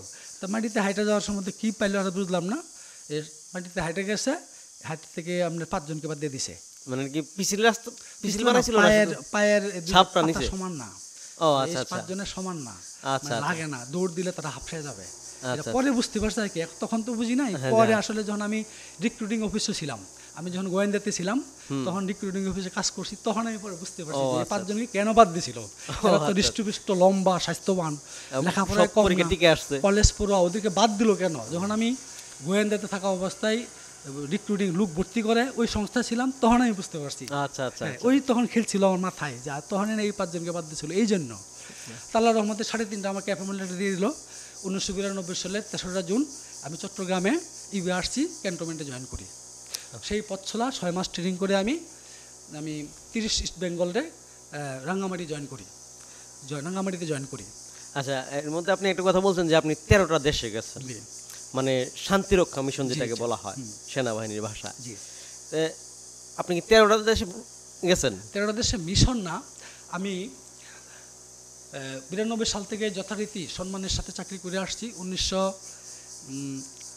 2001 সালে আমি মঙ্গোলিয়া যাই ফরেন কোর্সে, কোর্স করতে গেছিলেন? বৈদেশিক কোর্সে। বৈদেশিক কোর্সের সিস্টেমটা হলো বাংলাদেশ সেনাবাহিনীর প্রত্যেকটা ইউনিট থেকে 2 জন করে লোক পাঠাইছে আর্মি হেডকোয়ার্টারে, 2 জন করে লোক পাঠাইছে, সবাই চৌকুশ সৈনিক। ওখানে যায়া লিখিত পরীক্ষা হয়েছে, আচ্ছা, সব কিন্তু হলো কলেজ পড়ুয়া, আমি একাই মাদ্রাসা পড়ুয়া। মাদ্রাসা থেকে। ইউনিট থেকে যাদেরকে সিলেকশন করছে ওরা সবাই চৌকুশ সৈনিক, আচ্ছা, পারদর্শী সৈনিক। এদের মধ্যে আল্লাহ আমাকে রাখছে। শুধু ইউনিট থেকে সিলেকশন করে তা না, ওখানে আবার সিলেকশন হচ্ছে আর্মি হেডকোয়ার্টারে। ওখানে যাওয়ার পরে লিখিত পরীক্ষা হয়েছে, ওখানে যাওয়ার পরে শারীরিক যাচাই হয়েছে, শারীরিক যাচাই হয়েছে, তারপরে ফায়ারিং হয়েছে। ফায়ারিং 1 বুলেট 1 শত্রু মারতে পারে কিনা, আচ্ছা, এটা নির্দিষ্ট ক্রাইটেরিয়া আছে যে এত ইঞ্চির ভিতরে গ্রুপিং করতে হবে, তাইলে সে থাকতে পারবে না, থাকতে পারবে না। তারপরে লিখিত পরীক্ষা, ভাইভা, ফায়ারিং প্রতিযোগিতা, তারপরে শারীরিক প্রতিযোগিতা ইত্যাদি কম্পেয়ার করার পরে তারপরে তাকে নির্বাচন করতে হবে। আপনি এই 120 জনের ভিতরে লোক গেছে 43 জন ফরেন করছে, আচ্ছা, এর মধ্যে আমি আপনি আল্লাহ একজন। পাক আমাকে নসিব করছে। 2001 সালে গেছি আমি মঙ্গোলিয়া কোর্সে, 6 সপ্তাহ কোর্স করছি। ওখান থেকে আসছি, আসার পরে আমাকে mission selection Kuwait, mission selection Kuwait. কুয়েতে যাওয়ার পরে আল্লাহর রহমতে মিশনে সিলেকশন কুয়েতে যাওয়ার পর 3 মাস কুয়েত থাকার পরে আমেরিকান আক্রমণ করলো ইরাকে। আচ্ছা। ইরাক আক্রমণ করার ফলে কুয়েত মিশন থেকে আমরা চলে আসলাম। এখানে জীবন মরণের প্রশ্ন, এখান তো আল্লাহ আমাকে বাঁচায় নিয়ে আসছে, বাঁচার কথা ছিল না। আল্লাহ পাক, আমরা 3 মাস বন্দি ছিলাম একটা জায়গায়, একটা 3তলা বিল্ডিংয়ে। ওখান থেকে আল্লাহর রহমতে রাতের 12টার সময় একটা ফ্লাইট দিছে, ওই ফ্লাইটটাতে আমরা রাতের আধারে চলে আসছি। এটা কি আমেরিকা আক্রমণ করার ফলে এই ঘটনা? আমেরিকা আক্রমণ করার পরে না, এই আমেরিকা বহুজাতিক বাহিনী একটা হুমকি দিছিল যে সাদ্দাম যদি ইরাক কুয়েত আক্রমণ বন্ধ না করে তাহলে জাতিসংঘ মিশনে যারা আছে এদেরকে মেরে ফেলবে। মানে তৎকালীন সময় যখন সাদ্দামের যুদ্ধটা হয় তখন আপনি ইরাকে? ইরাকে, তখন কুয়েতে। কুয়েতে? তখনও একটা মানুষ বিশ্বাস করছিল না যে বাংলাদেশে ফেরত আসতে পারবে। আমি নিজেও বিশ্বাস করছি না বাংলাদেশে ফেরত আসতে পারবে। তো কুয়েত থেকে আল্লাহর রহমতে একটা ফ্লাইট দিছিল ইউন মিশন, ওই ফ্লাইটে 803 জন লোক, আমরা এক ফ্লাইটে করে রাতের 12টার পরে আমরা সব কিছু রাইখা শুধু ঝান্ডা নিয়ে বাংলাদেশে আসছি। তো মানে 800 কতজন লোক? 3 জন। 803 জন লোক। আপনারা সবাই কি সেনা সদস্য? সবাই হলো ইউন মিশনের বাংলাদেশি লোক ছিল সবাই। আমরা ট্রেনিংয়ে গেছিলেন? একটা ব্যাটালিয়ান, আমরা এই জাতিসংঘের আন্ডারে গেছিলাম, ট্রেনিংয়ে না, মিশনে গেছিলাম। মিশনে গেছিলাম। তো যা হোক, ওখান থেকে চলে আসলাম। আসার পরে সেনাবাহিনীতে চাকরি করতেছি, যথারীতি প্রমোশন পাইতেছি। তা আমি একটা জিনিস আপনাকে বলি, পরিশ্রম এবং উদ্যম সাহসের কারণে আমার একটা মিশন স্লোগান ছিল সেনাবাহিনীতে, যে আমি সরকার যে দায়িত্ব দিব এই দায়িত্বের পিছিয়ে ঘুরবো, প্রমোশনের পিছিয়ে ঘুরবো না, প্রমোশন আমার পিছিয়ে ঘুরবে। এটা ছিল আমার স্লোগান, যে আমি কখনো বলবো না স্যার আমাকে প্রমোশন দেন, আমি সরকার যে দায়িত্ব দিব এই দায়িত্ব পালন করব, আমি বলবো না স্যার আমার প্রমোশন দেন, আমার পিছিয়ে প্রমোশন ঘুরবে। এই জন্য আমি বাই দিস টাইম আমি প্রমোশন পেয়েছি, আল্লাহ আমাকে প্রমোশন দিয়েছে। মানে আপনার কাজের দক্ষতা আপনি পেয়েছেন? যোগ্যতার ভিত্তিতে। তো আমি প্রমোশন পেয়েছি, প্রমোশন পাওয়ার যোগ্যতা যথাযোগ্য প্রমোশন পেয়ে আমি 2008 সালে আমার একটা ফরেন কোর্সে নাম আসলো। কিসের ভিত্তিতে? বাংলাদেশে একটা কোর্স করছি আমি এনসিও একাডেমিতে, হ্যাঁ, এনসিও অ্যাডভান্স কোর্স, যেটা প্রমোশন পাইতে লাগে। মানে এটা কি জিনিসটা? এটা এনসিও অ্যাডভান্স কোর্স মানে হলো আপনি বলতে পারেন সামরিক বিজ্ঞানে অনার্স। সামরিক বিজ্ঞানে অনার্স? সামরিক বিজ্ঞানে অনার্স কমপ্লিট করা, যেটা আমি সামরিক বিজ্ঞানে অনার্স কমপ্লিট করছি। আচ্ছা আচ্ছা। এর ফাঁকে আপনাকে একটা কথা বলি, আমি তো আলিম পাস করে আর্মিতে ঢুকছি, তাই না? আমার একটা মিশন ছিল আমি কামিল পাস করব। আচ্ছা। আমি প্রথমে আর্মিতে যাওয়ার পরে 1 বছর পরে 2 মাস ছুটি পাই। 2 মাস ছুটিতে বাংলাদেশ বাড়িতে ছুটি প্রথম আমার মিশন হলো আমি ফাজিল পরীক্ষা দিছি। আচ্ছা। কুমিল্লা আলিয়া থেকে। আচ্ছা। ফাজিল পরীক্ষা দিছি কুমিল্লা আলিয়া থেকে। এই বছর পরীক্ষা 2 বছর পরে আমি তখনকার সময় সেনাবাহিনীতে পরীক্ষা দিত না, চুরি কইরা লেখাপড়া করতাম রাতের 12টার পরে। আচ্ছা। লেখাপড়া কইরা 2 বছর পরে আমি ফাজিল পরীক্ষা দিছি কুমিল্লা আলিয়া থেকে। তখন আমি কুমিল্লায়, আচ্ছা। রাতের 12টার পরে শনিক ব্রেকের লাইট অফ, 10টা পরে অফ, আমি 12টার পরে উঠতে পড়তাম তাহাজ্জুদের নামাজ পড়া পড়তে বসতাম মসজিদের ভিতরে, চুরি করে পড়তাম। পড়া এই 2 বছরে আমি 2 বছর পরে 2 মাসের ছুটি আইসা ফাজিল পরীক্ষা দিয়েছি কুমিল্লা আলিয়া থেকে। আচ্ছা, এরপরে আবার কামিলে ভর্তি হয়েছে সোনাকান্দা কামিল আলিয়া মাদ্রাসায় ভর্তি হয়ে চলে গেছি। 2 বছর আমি ক্লাস করি নাই, শুধু পড়ছি বই কিনা পড়ছি, চাকরির অবস্থায় পড়ছি, রাত্রে পড়ছেন। চুরি করে পড়ছি। তখনকার সেনাবাহিনীতে টোটালি নিষেধ ছিল, কেউ লেখাপড়া করবে না, পারমিশন দিত না। পারমিশন হয়েছে 2016 সালে, আচ্ছা, 2012 থেকে 16-র ভিতরে পারমিশন হয়েছে। হ্যাঁ, এখন চাকরি করা অবস্থায় লেখাপড়া করতে পারবে, অবস্থায় উচ্চশিক্ষা নিতে পারে। তখনকার এর আগে ছিল না, আমি চুরি করে পড়ছি, মসজিদের ভিতরে যা পড়তাম। এখন ওই সময় 2 বছর পরে আমি সোনাকান্দা কামিল আলিয়া থেকে আমি কামেল দিছি। আচ্ছা, কামেল পরীক্ষা, কামেলে ভর্তি হয়েছি, ওই কামেল কমপ্লিট করছি। এই হলো আমার লেখাপড়ার জীবনে শেষ। আচ্ছা হুজুর, আমি এখানে জানতে চাই যে আপনি যখন সেনাবাহিনীর চাকরি পাইলেন, অ্যাপয়েন্টমেন্ট লেটার পাইলেন, পাওয়ার পর তো বাড়িতে আসলেন, জি, আসার পরে আপনার আব্বা আম্মা এবং প্রতিবেশী, যেমন আপনার শাহজাহান মোল্লার কথা বলেন, আপনার মামা, তারা আপনাদেরকে অনেক সহযোগিতা করেছে, যতটুকু পেরেছে তারা সহযোগিতা করেছে। তাদের অনুভূতি আর আপনাদের অনুভূতি কিরকম ছিল? অনুভূতি বলে আসলে অনুভূতিটা বলে বোঝাতে পারবো না। তারা আমাকে অনেক স্নেহ করছে, অনেক দিয়েছে, তারা আমাকে নিয়ে গর্ব করতো। আমার যে আচার আচরণ, আমার যে আমি আসা প্রথম মিশন ছিল আমার মা বাবার কাজ বন্ধ করবো আগে। আচ্ছা, মা বাবার কাজ বন্ধ করব, বোনগুলির কাজ বন্ধ করব। যথাযোগ্য বোনগুলিকে বিয়ে দিছি, আর কাজ করতে দেয় নাই। চাকরি হওয়ার পরে কাজ করতে দেয় নাই। এই যে আস্তে আস্তে উন্নতি এটা আমি করছি, এবং তারা আমাকে নিয়ে প্রাউড ফিল করতো, গর্ব করতো, এবং আমাকে খুব স্নেহ করতো। মানে কি বলবো আপনাকে। আর এই অনুভূতিটা শাহজাহান মোল্লা, বিশেষ করে আল্লাহ ওনাকে ব্যস্ত করে, শাহজাহান মোল্লা সাহেব যে অনুভূতি দেখাইছে, আমার বাবা মা যে অনুভূতি দেখাইছে, পাশাপাশি মোল্লাবাড়ির অবদান আমি বলতে পারবো না।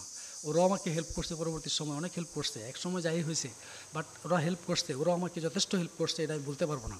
জালালি মোল্লা সাহেব, আল্লাহ ওনাকে জান্নাত নসিব করুক, দোয়া করি। আওয়াল আলী মোল্লা সাহেব, ওনাকেও দোয়া, উনি আমাকে স্নেহ করছে, টাকা পয়সা দিয়েও যদি হেল্প না করুক, কিন্তু ওনাকে খুব স্নেহ করছে, আমাকে আদর ভালোবাসা দিয়ে অনেক বড় করছে। সে ব্যস্ত নসিব করুক, দোয়া করি। ওনাদের যথেষ্ট অনুভূতি, ওনার খুব আদর করতো, স্নেহ করতো, গর্ববোধ করতো। তাছাড়া আরেকটি বিষয় আছে যেমন দেখা যায়, আমিও আমার ছেলেকে পরামর্শ দিই যে দেখ, আমার এক মামা আছে, সম্ভবত বিডিআরে চাকরি করে, উনি হাইটে হাইটে অনেক দূরে দূরে যায় লেখাপড়া করতো, কষ্ট করে লেখাপড়া করতো। তখন আমিও উদাহরণ দিই যে এরকম অবস্থাতে কষ্ট করে লেখাপড়া করা যায়। কিন্তু আমার মামাটার কথা যার কথা বলছিলাম, ওনার বাবা মোটামুটি বিত্তশালী ছিল, পড়াশোনার তেমন সমস্যা হয় নাই আমার জানা মতে। তো আপনার তো শৈশবকাল থেকে, বলা যায় শৈশবকাল থেকে আপনার বেড়ে ওঠা, মানুষের বাড়িতে কাজ করা, একটা কষ্টকর জীবন গেছে। তো অনেকে হয়তো আপনাকে এরকম উদাহরণ দিয়েছে, দেখ এরকম ওনার ছেলেটা মানুষের বাড়িতে কাজ করছে, ওনার বাবারা মানুষের বাড়িতে কাজ করছে, মা পর্যন্ত মানুষের বাড়িতে কাজ করছে, বোনেরা কাজ করছে, কিন্তু পড়াশোনা করে এখন ভালো একটা অবস্থানে আছে, সেনাবাহিনী থেকে সরকারি চাকরি পাইছে, একটা দেখে। যখন এ ধরনের কথা বলে তখন আপনি কি প্রাউড ফিল করেন? অবশ্যই। এই ধরনের এখনও বলে, এখনও আমার যে মোল্লাবাড়ির লোক এবং আমার দেওয়ানি মোল্লাবাড়ির লোক, আমাদের উজলাবা মোল্লাবাড়ির লোক, আমার বন্ধু ফিকেল যারা আছে, সবাই এখনও মুখে মুখে বলে। আমার বললে আমার গর্ব ভরে যায়, আমার খুব ভালো লাগে, এবং সেটা তখন আমি কেঁদে ফেলি যে আমার এই জীবনটা এইভাবে আসবে, আমি নিজেও কখনো কল্পনা করি নাই। আমার তো স্বর্ণ ছাড়া মানুষ, আমার 1 ইঞ্চি জমি ছিল না, প্রায় 70 বছরই তো আমার বাবা ভূমিহীন ছিল, 70 বছর ভূমিহীন ছিল। তো এই অবস্থায় আমি যে নিজের পায়ে প্রতিষ্ঠিত হতে পেরেছি, দাঁড়াতে পেরেছি, আল্লাহ পাকের অশেষ শুকরিয়া, এতে আমার গর্ব বুকটা ভরে যায়। আরেকটা কথা আপনাকে বলে রাখি, আমি যখন আর্মিতে ভর্তি হই তখন 1050 টাকা বেতন, সব মিলে 1500 টাকা পেতাম। তখন আমি প্রতিষ্ঠিত হই, এই টাকা তো প্রতিষ্ঠিত হওয়া সম্ভব না। বলতে পারেন যে আমি এখন প্রতিষ্ঠিত হয়েছি, আল্লাহ পাক আমাকে হয়তো কোটি টাকার মালিক করেছে এখন, আলহামদুলিল্লাহ। তাই এটা এতটা কেমনে সম্ভব? জি, ওটা আমি আসবো। এখন ঘটনা হচ্ছে আপনি কীরকম ইনকাম করছেন বা আপনার বেতন স্যালারি কীরকম হয়েছে, এটা আমি আসবো। এখন এই যে আপনার 1050 টাকা ছিল মূল স্যালারি, আর রেশন এইগুলো মিলে হয়তো 1500 টাকা পান। এই টাকা দিয়ে আপনি বাড়িতে কিভাবে টাকা দিতেন আর নিজে কিভাবে খরচ চালাতেন? জি, এটা আপনার এটাই আমাকে বলতে চাইছিলাম যে আমি এই টাকা দিয়ে তো সম্ভব না, কীভাবে চালাইলাম। আমি বেতনের টাকা দিয়া আমার ফ্যামিলি চালাইছি, আমার ফ্যামিলিকে টাকা দিয়েছি।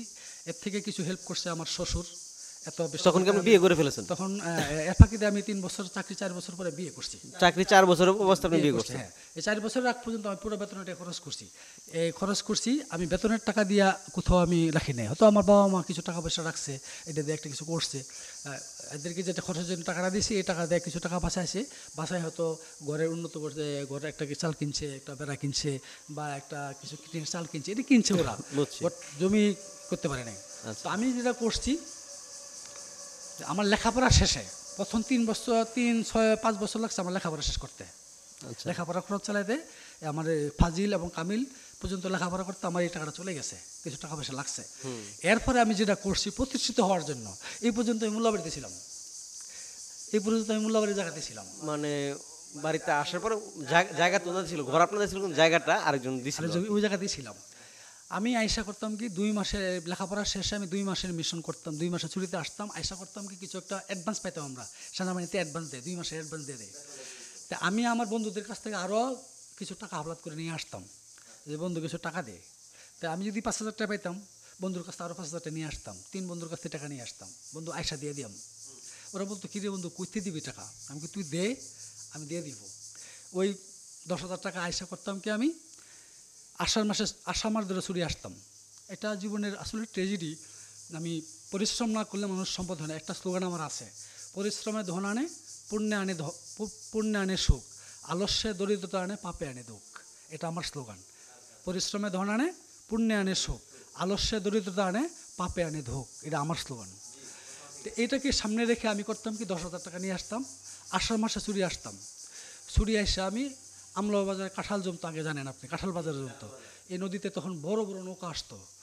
আমি প্রতিদিন সকালে উঠা 5টার সময় ফজরের নামাজ পড়ে আমি চলে যেতাম আমলা বাজারে, আরও 2 জনের সাথে মিলে আমি কাঁঠাল কিনতাম, কাঁঠাল কিনা তুপ জমাইতাম, 50 টাকার কাঁঠাল, 100 টাকার কাঁঠাল জমাইতাম, জমায় 10টা 11টার সময় প্যাকেটগুলো আসতো, ওদের কাছে বিক্রি করতাম। বিক্রি করে টাকাটা নিয়ে যে টাকা লাভ হতো 500 টাকা, তখনকার যুগে 500 টাকা 300 টাকা লাভ থাকতো, এই টাকাটা নিয়ে বাড়িতে যেতাম। বাড়িতে গোসল করতাম, নাস্তা খাইতাম, নাস্তা খাই চলে যেতাম নারায়ণপুর বাজারে। মঙ্গলবার হইলে নারায়ণপুর, সোমবার হইলে রায়পুরা, বৃহস্পতিবার হইলে শিবপুর চলে যেতাম। যাইয়া কাঁচামাল কিনতাম, কাঁচামাল কিনা বসতাম, বৈশা বেচতাম, বাজারে বাজারে বেচতাম। দীর্ঘ 2 মাস আমি এই কাজ করতাম। যদি কোনো মাসে কোনো দিন আমি কাঁচামাল কিনতে পারি নাই, সুবিধা করতে পারি নাই, রাস্তায় বসতাম। মানুষ যদি ছাগল নিয়ে যেত, আমি ছাগল কিনতাম, এই ছাগল নিয়ে বাজারে বিক্রি করতাম। নারায়ণপুর বাজারে একটা যাইতে, এই পাতারে যাইতে একটা বট গাছ আছে বড়, এখন মনে আছে এই বট গাছের নিচে বসতাম, মানুষ ছাগল নিয়ে যেত, ছাগল কিনতাম, ছাগল নিয়ে বাজারে বেচতাম। এইভাবে আমি 2 মাস ব্যবসা করতাম। ব্যবসা করে আল্লাহর রহমতে যেই জায়গায় হাত দিছি, সৎ নিয়তে ব্যবসা করলে, পরিশ্রম নিয়তে ব্যবসা করলে, যে নিয়তে হাত দিছি, এই নিয়তে আমি ব্যবসায় সফলতা অর্জন করছি। আল্লাহর রহমতে 2 মাসে মোটা অঙ্কের একটা টাকা আমার হাতে আসছে। এই টাকাটা দিয়ে আমি গুছায় গাছায় আমি একটু জমি কিনছি বাড়ির জন্য, বাড়ি কিনছি। বর্তমানে যেখানে আমি আসি, প্রথমে 16 ঘন্টা জমি কিনছি আমি এখানে, এই টাকাটা দিয়া। এই যে প্রতি বছর ছুটি আসি, 2 মাস নিয়ে আসা, আমার সামনে নিয়ে কাঁঠাল কিনে বিক্রি করি, আর আমার সাথে রিস্কলা রাখতাম। এটা আমার ভগ্নিপতি বিল্লাল, চিনবেন না বিল্লাল রাখতাম, 100 টাকা ঢেলে দিতাম, ও আমার সাথে ব্যান নিয়ে যাইতো, বসে বসে বিক্রি করতো, আবার চলে আসতাম, দিন শেষে তাকে 100 টাকা দিতাম। এই ব্যবসাটা করতাম আর কি। তো এইভাবে আমি 16 সাল পর্যন্ত এই ব্যবসাটা করছি আমি। মানে আপনি চাকরিতে ছুটিতে আসতেন, ছুটিতে এসে ব্যবসা করতেন, আবার যে টাকা হাওলাত নিয়ে আসতেন কারো কারো কাছ থেকে, বন্ধু বান্ধবের কাছ থেকে, তাদের টাকা তো ফেরত দিতেন, সাথে দিয়ে দেন, এখন আমার তো লাভ হচ্ছে, লাভ হইতো। আলহামদুলিল্লাহ। তবে এই যে আপনার এই প্ল্যানটা আপনার মাথায় কিভাবে আসলো যে আমি এসে ব্যবসা করব? প্লেনটা আসতে এইভাবেই একটা ধাক্কা খাওয়ার পরের থেকে আসছে। আমি একদিন, তখন বেলাব এবং ঢাকা বাস চলতো, জি, বেলাবত ঢাকা একটা বাস বাসে চলতো। উঠছি ঢাকা, আমি তখন ঢাকা সিগন্যাল গেট চাকরি করি। আচ্ছা। চাকরি করি ওখানে আমার এক খালাত্তো বাইরে উঠছিল। আমি গরিব, আমার কিছু নাই। আচ্ছা তো তাজুল ইসলাম, আপনি জানবেন, তাজুল ইসলাম মোল্লার মেয়ে আমি বিয়ে করছি। তাজুল ইসলাম মোল্লার মেয়ে আমি বড় মানে মেয়ে আপনি, বিয়ে করছি। আচ্ছা, বিয়ের প্রসঙ্গটা তাই আসতেছি আপনার, এটা শেষ করি, মানে আপনি তাজুল ইসলাম মোল্লার বিয়ে করছেন, পরেরটা বলেন বিয়ের প্রসঙ্গটা। আমি আরেকটা সাবজেক্ট নিয়ে আপনার সাথে কথা বলবো, বিয়ের প্রসঙ্গটা। ওই বাসে ওঠার পরে উনি আমার পরিচয় দেয় নাই। আচ্ছা। আমি যে ওনার বাইরা, উনি সিটে বসে আছে, আমি বসে আছি, দাঁড়ায় আছি, উনি যে আমার বাইরা, উনিও পরিচয় দেয় না, ওনার ওয়াইফও পরিচয় দেয় না। তখন আমি খুব কষ্ট পেয়েছিলাম। উনি পরিচয় দেয় না। একই বাসে আপনারা ছিলেন? যাচ্ছে, উনি কথাও বলে নাই, পরিচয় দেয় নাই। আমি যে ওনার আত্মীয়, ওরা বিয়েটা মেনে নেয় না আর কি, আমার আচ্ছা, বিয়ে দিয়েছে, বিয়েটা মেনে নেয় না। তো আমি খুব কষ্ট পেয়েছি, কষ্ট পেয়ে আমি পরবর্তী সময় ছুটে এসে আমার ওয়াইফের কাছে ঘটনাটা বলছিলাম।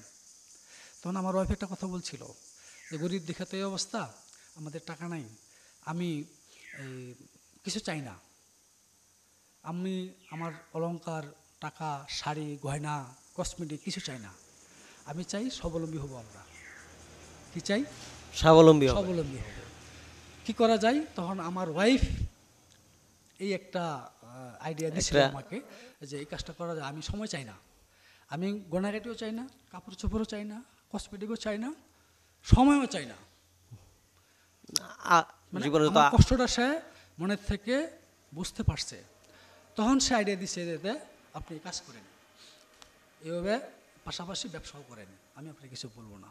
এই সে আমার জিদ থেকে, আমার এই ওয়াইফের কথা থেকে আমি প্রতিষ্ঠিত হতে হবে, আমারও ইচ্ছা, আমার ওয়াইফেরও ইচ্ছা।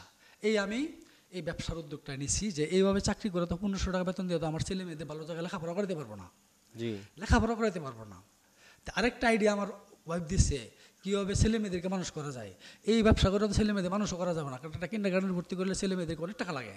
আমার এই 1500 টাকা চাকরি করে এই ব্যবসা করে তো ছেলে মেয়েদের ভালো জায়গায় লেখাপড়া করতে পারবো না। এই জন্য লেখাপড়ার, ছেলে মেয়েদের লেখাপড়া করার জন্য আরেকটা প্রজেক্ট আমি হাতে নিয়েছি।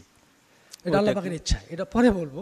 বাট এইভাবে থেকে, এই চিন্তা থেকে আমি ব্যবসাটা করছি। তো আল্লাহ পাক মানুষ যখন চেষ্টা করে, আল্লাহ পাক বরকত বাড়ায় দেয়, তাই না? এই করতে করতে দেখেন আমার কি করলো, ফরেন মিশনের নাম চলে আসলো। বলছিলাম আপনাকে একাডেমিতে কোর্সে গেছি, কোর্সে আমি ভালো রেজাল্ট করছি। এই ভালো রেজাল্ট যারা করে এদের জন্য সেনাবাহিনীর পক্ষ থেকে ভালো বিদেশে কোর্সে সিলেকশন করে। সেই সুবাদে আমাকে কাতারে কোর্সের জন্য সিলেকশন করছে আর্মি হেডকোয়ার্টার। আচ্ছা, 2008 সালে। তো কোর্সে মিশন সিলেকশন করছে, আমি চলে গেছি ওই যে সেরকমভাবে চলে গেছি। আমি একবারে সিলেক্টেড গেছি আর্মি হেডকোয়ার্টারে। 1 সপ্তাহের ভিতরে আমি কাতারে যায় 6 সপ্তাহ কোর্স করলাম, আমি কিছু টাকা পয়সা পাইছি। জি, টাকা তো অবশ্যই দিয়েছে সরকার। এর আগে একটা কোর্স করছি কাতার থাকা অবস্থায়। ওখানে যা ভালো করছি, একটা মহড়া ছিল, এই মহড়াতে ভালো ভূমিকা পালন করার কারণে বাংলাদেশের যে 40 জন লোক ছিল, এই 40 জন লোকের শিক্ষা সফর দিছে। আচ্ছা, ওই দেশের সরকার কাতার আমিরের প্রীতিভোজে আমাদের বাংলাদেশের যে যতগুলো সৈন্য ছিল সবাইকে আমন্ত্রণ জানাইছে। আমন্ত্রণে বলছিল যে আপনাদের কাজে আমরা খুশি, কি চান। তখন আমাদের যে মেজর সাহেব ছিল, মেজর ফেরদৌস কায়সার, উনি ছিল দুবাসী। উনি বলছিল যে স্যার আমরা তো বাংলাদেশে কোর্স করলে শিক্ষা সফরে যাই, আমাদের একটা শিক্ষা সফরের ব্যবস্থা করা হোক। তখন আমির সাহেব বললো কোথায় যেতে চান। তখন উনি বলছিল যে আমরা এই দেশে যেতে চাই। তখন কাতারের আমিরের অনুরোধে কাতারের পার্সোনাল এয়ারওয়েজে আমাদের এবং বেলারুশ একটা দেশ আছে, বেলারুশের সৈন্য এবং বাংলাদেশের সৈন্যদের জন্য একটা শিক্ষা সফর ব্যবস্থা করছিল। ওই শিক্ষা সফরে আমরা 7টা দেশ সফর করছি। আচ্ছা, 7টা দেশ আমাদেরকে সফর করাইছে। সেই সুবাদে আমি 7টা দেশ সফর করছি। আল্লাহর কি কুদরত দেখেন, ওই দেশে থাকতেই আমাকে ইয়ন মেশনের নাম আসছে বাংলাদেশে। ওই দেশ থাকতেই, ওই দেশের শিক্ষা সফরে থাকা অবস্থায় আমার ইয়ন মেশনের নাম আসছে লাইবেরিয়া। তখন আমি সার্জেন্ট, তখন আমি সার্জেন্ট। ওই দেশে থাকতে আমাকে সিউ ফোন দিয়েছে, সিউ মানে কমান্ডিং অফিসার। ফোন দিয়েছে, শফিক তুমি কোথায়? আমি বললাম আমি তো স্যার মিশরে। তুমি তো মিশরে, তোমার মিশনের নাম্বার আসছে। আলহামদুলিল্লাহ, তুমি আসো, 10 দিন ছুটি যাবা, 10 দিন ছুটির পরে তুমি মিশনে ক্লোজে যাবা। তা আল্লাহর কুদরত দেশে আসলাম, 10 দিন ছুটি কাটলাম। 10 দিন ছুটির পরে আমি সোজা ইউন মিশনে যশোর ক্লোজে গেলাম। যশোর থেকে 3 মাস পরে ট্রেনিং করে আমি লাইব্রেরিয়া চলে গেলাম। লাইব্রেরিয়া চলে গেছি আমি, এটা একটা নাটকীয় ঘটনা। ওখানে গেছে আমি ইমাম এবং খতিব হিসাবে। গেছেন আপনি। আমার কাজের পাশাপাশি, আমার দায়িত্বের পাশাপাশি আমি ইমাম এবং খতিব হিসাবে ওই দেশে জয়েন করছি। আচ্ছা, কেন? একদিন আমাদের রেজিমেন্টে একজন আর্টি থাকে, ধর্মীয় শিক্ষক।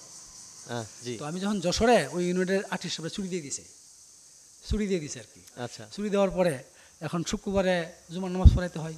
ব্রিগেডের সব লোক থাকে, কমান্ডার সব থাকে, কর্নেল সব থাকে, সব লোক থাকে। মিনিমাম মনে করেন 400-500 লোক হয় ওই মসজিদে।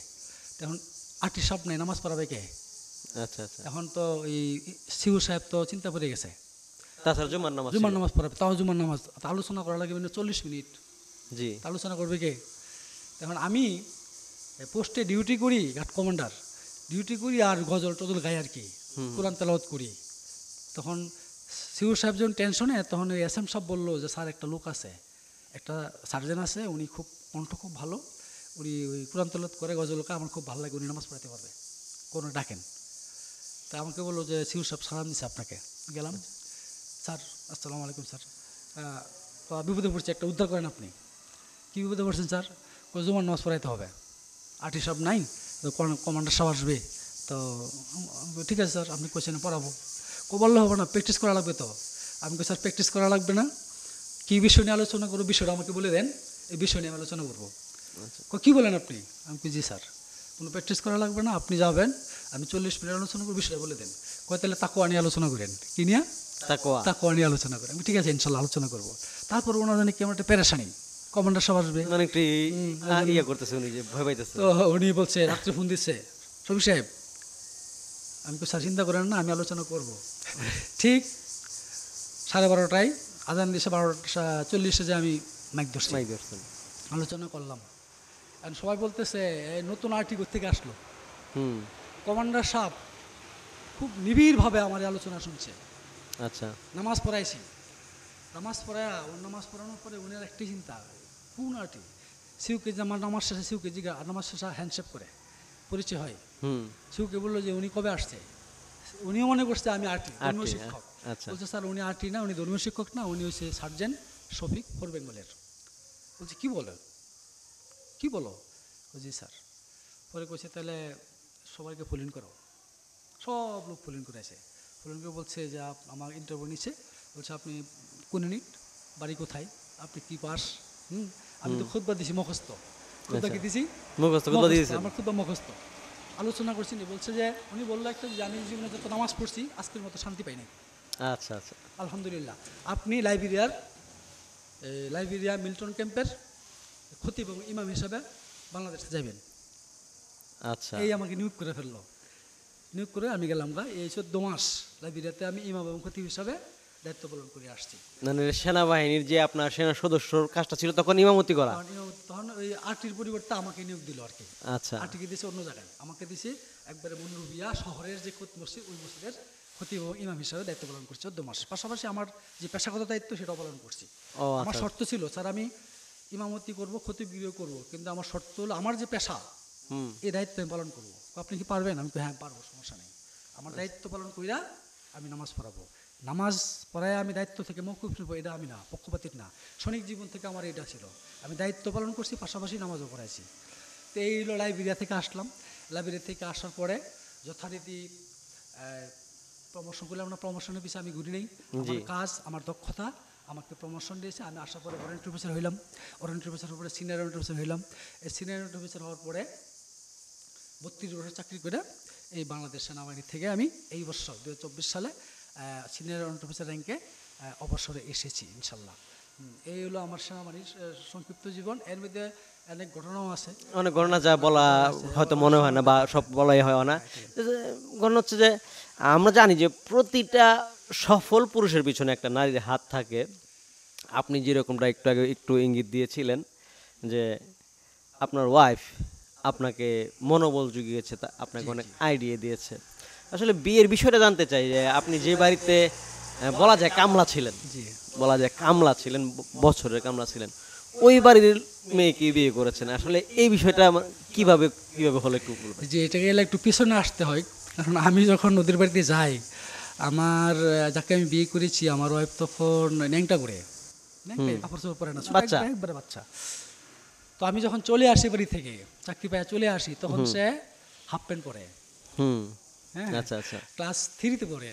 আচ্ছা, চলে আসছি, তারপরে তার কোনো দেখা সাক্ষাৎ নাই, কথা নাই, কথাবার্তা নাই। যখন আমার বিয়ে করার বয়স হয়েছে তখন বিয়ে করব। বিয়েটা মূলত আমার অন্য জায়গায় করার কথা ছিল, অন্য জায়গায় বিয়ে ঠিকও ছিল। কিন্তু আপনাকে একটা কথা বলে রাখি, না বললেই নয়, আমি মোল্লাবাড়িতে যাওয়ার পরে আমার মায়ের পরে যিনি আমাকে আদর স্নেহ দিয়ে বড় করছেন তিনি হলেন আমার শাশুড়ি। আচ্ছা, তো উনি আমার শাশুড়ি, আমার শ্বশুরের নামটা যেন কি ছিল? তাজুল ইসলাম মোল্লা। তাজুল ইসলাম মোল্লা, উনি পরবর্তী মেম্বার হয়েছিল, বর্তমানে তাজুল ইসলাম মেম্বার মোল্লা আর কি, তাজুল ইসলাম দেওয়ালি মোল্লা সাহেবের ভাতিজা, জি, তাজুল ইসলাম মোল্লা। আচ্ছা, তো ওনার ওয়াইফে আমাকে আমার মায়ের পরে যে স্নেহ আদর ভালোবাসা রাই বলেন ওনাকে উনিই দিচ্ছে। তো ওনাকে আমি গভীরভাবে স্নেহ করি এবং শ্রদ্ধা করি। জি তো একটু ওনার সাথে আমার নিবিড় সম্পর্ক ছিল। তো আমি যখন বিয়ে করি, অন্য জায়গায় ঠিক হয়েছিল বিয়া। আমার বাবা বলছিল, বাবা আমি তো মরে যাব, আমি থাকবো না, তোমার বউটা আমি দেখে যেতে চাই। সেই প্রেক্ষিতে আমি বিয়া ঠিক হয়ে আমার দেওয়ানাচরে দেওয়ানচর। আব্দুল হাই ডাক্তারের ভাতিজি আচ্ছা বিয়ে ঠিক হয়। সেই থেকে ওই বিয়েটা করতে যাইয়া ওদেরকে দাওয়াত দিতে যাই এবং রাজুল ইসলাম মোল্লাকে উকিল বানাতে যাই আর কি। আচ্ছা আচ্ছা। তো ঘটনা প্রসঙ্গে এই বিয়েটা ভেঙে যায়। ওই বিয়েটা যে কোনো কারণে ভেঙে যায়। ভেঙে যাওয়ার পর আরেকটা বিয়ে ঠিক হয়। আচ্ছা তো ওই বিয়েটা ঘটনা প্রসঙ্গে ভেঙে যায়। আচ্ছা আচ্ছা। ভেঙে যাওয়ার পরে এখন নাটকীয়ভাবেই আপনি বুঝবেন, এই আমরুল আলীর ছেলে খালেক মামা, খালেক মামা, আমরা আমাদের খালেক ভাই। আর হলো আফসরুদ্দি মামা, উনি বর্তমানে জি, উকিল শ্বশুর আফসরউদ্দিন। আমার, উকিল শ্বশুর আমার। ও আপনার আফসরউদ্দিন। উনানের এই দুটা বিয়ে যখন ভেঙে যায়, নাটকীয়ভাবেই, এটা ওইদিকে যাব না, নাটকীয়ভাবেই তাৎক্ষণিকভাবে এই বিয়েটা এরা জোর করেই আমার ফ্যামিলির অ্যাবসেন্টিতে বা আমার অনিচ্ছায়, আমারও অনিচ্ছায়, ওদের ইচ্ছায় পরবর্তী সময় পর্যায়ে আমি রাজি হই। ওরাও রাজি ছিল না, একমাত্র আমার শাশুড়ির ইচ্ছায় আর আমার দাদির শাশুড়ির ইচ্ছায়। ওদের ফ্যামিলি কেউ রাজি ছিল না।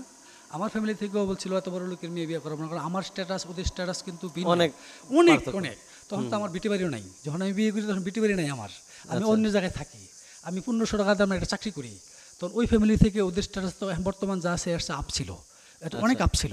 এখনই তো অনেক অনেক হাফ, তারপরও এখন দুর্বল হয়ে গেছে, কারণ ছেলে মেয়ে বড় করছে, টাকা পয়সা অনেক খরচ করে ফেলছে। কিন্তু তখনকার অনেক আপ ছিল। তো তখনকে বিয়ে করা পসিবল ছিল না। আমি নিজেও ভাবতাম যে এই ফ্যামিলিতে বিয়ে করা ঠিক হবে না, কারণ ওটা অনেক আপ লেভেলের, ওই মেয়েকে খরচ দিয়ে চালাতে পারবো না। আমার নিজেকে প্রতিষ্ঠিত করতে গেলে আর একটু নিম্ন ফ্যামিলি দরকার, আমি যেমন এরকম একটা ফ্যামিলি যাওয়ার ইচ্ছা ছিল আমার আর কি। তারপরে কেমনে জানি কপালের লেখা না, যে হায়াত কি করে, জন্ম মৃত্যু বিয়ে তিনটা আল্লাহর হাতে।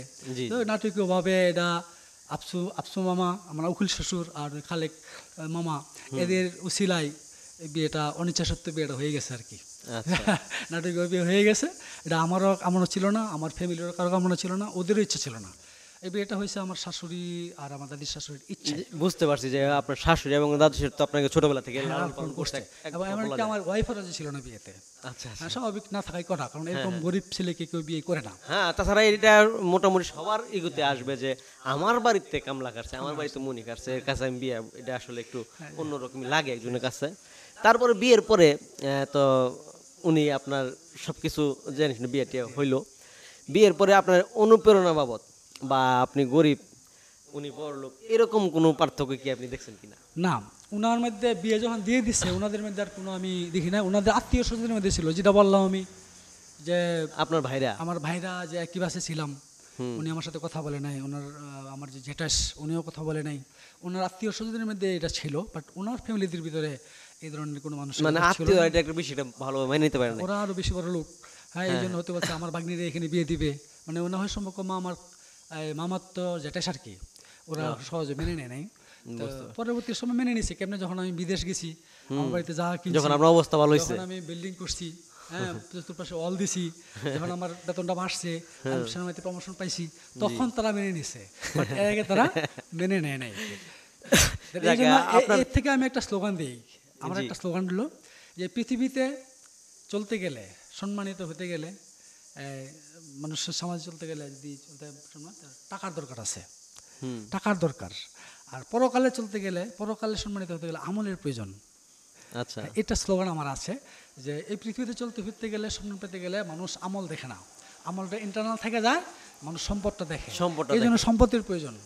এই সম্পদ হইলে মানুষ সম্মান করে। যেমন এই যে আমার শ্বশুরবাড়ির ঘটনা, আমার যে ঘটনা, বাস্তব জীবনে যেটা আমরা, আর পরকালীন জীবনে আপনার আমলের প্রয়োজন। ওই কবর থেকে শুরু করে কিয়ামতের মাঠ পর্যন্ত, জান্নাতে বা জাহান্নামে যাওয়ার আগ পর্যন্ত আমলের প্রয়োজন। ওই জীবনের জন্য আমার আমল করতে হবে। এই স্লোগানের সাথে আমার এই পুরো স্লোগানটা বললাম না, পরিশ্রমে ধন আনে, পুণ্যে আনে সুখ, আলস্য দরিদ্রতা আনে, পাপে আনে দুঃখ। আপনি পরিশ্রম করবেন, সম্পদ বাড়বে। যদি আমি পুণ্য না করেন, সম্পদে সুখ পাবেন না আপনি, এই সম্পদে সুখ থাকবে না। আপনার যে বাইরা ছিল, যিনি আপনার সাথে বাসে কথা বলেন না আপনার, এবং জেঠাস যিনি ছিল, ওনারা কি খুবই উচ্চবিত্ত ছিল? উনি বর্তমানে একটা ব্যাংকের ম্যানেজার, তখনও ছিল ম্যানেজার, এখনও উনি ম্যানেজার, মানে জিএম হয়েছে সম্ভবত। ওরা উচ্চবিত্ত, অনেক সম্পদের মালিক, কিন্তু আল্লাহর কি রহমত, তো উনি এখন যে টাকার মালিক, উনি আমার চেয়ে অবশ্য উপরে আসে মনে হয়, জানি না, কিন্তু উনিও আছে ভালোই। আমিও আল্লাহর রহমতে ওনার সমপরিমাণ না হলেও কাছাকাছি আল্লাহ আমার ফোনে নিয়েছে, আলহামদুলিল্লাহ ভালো। এখন ওনার সাথে কি দেখা হয় এখন আপনার?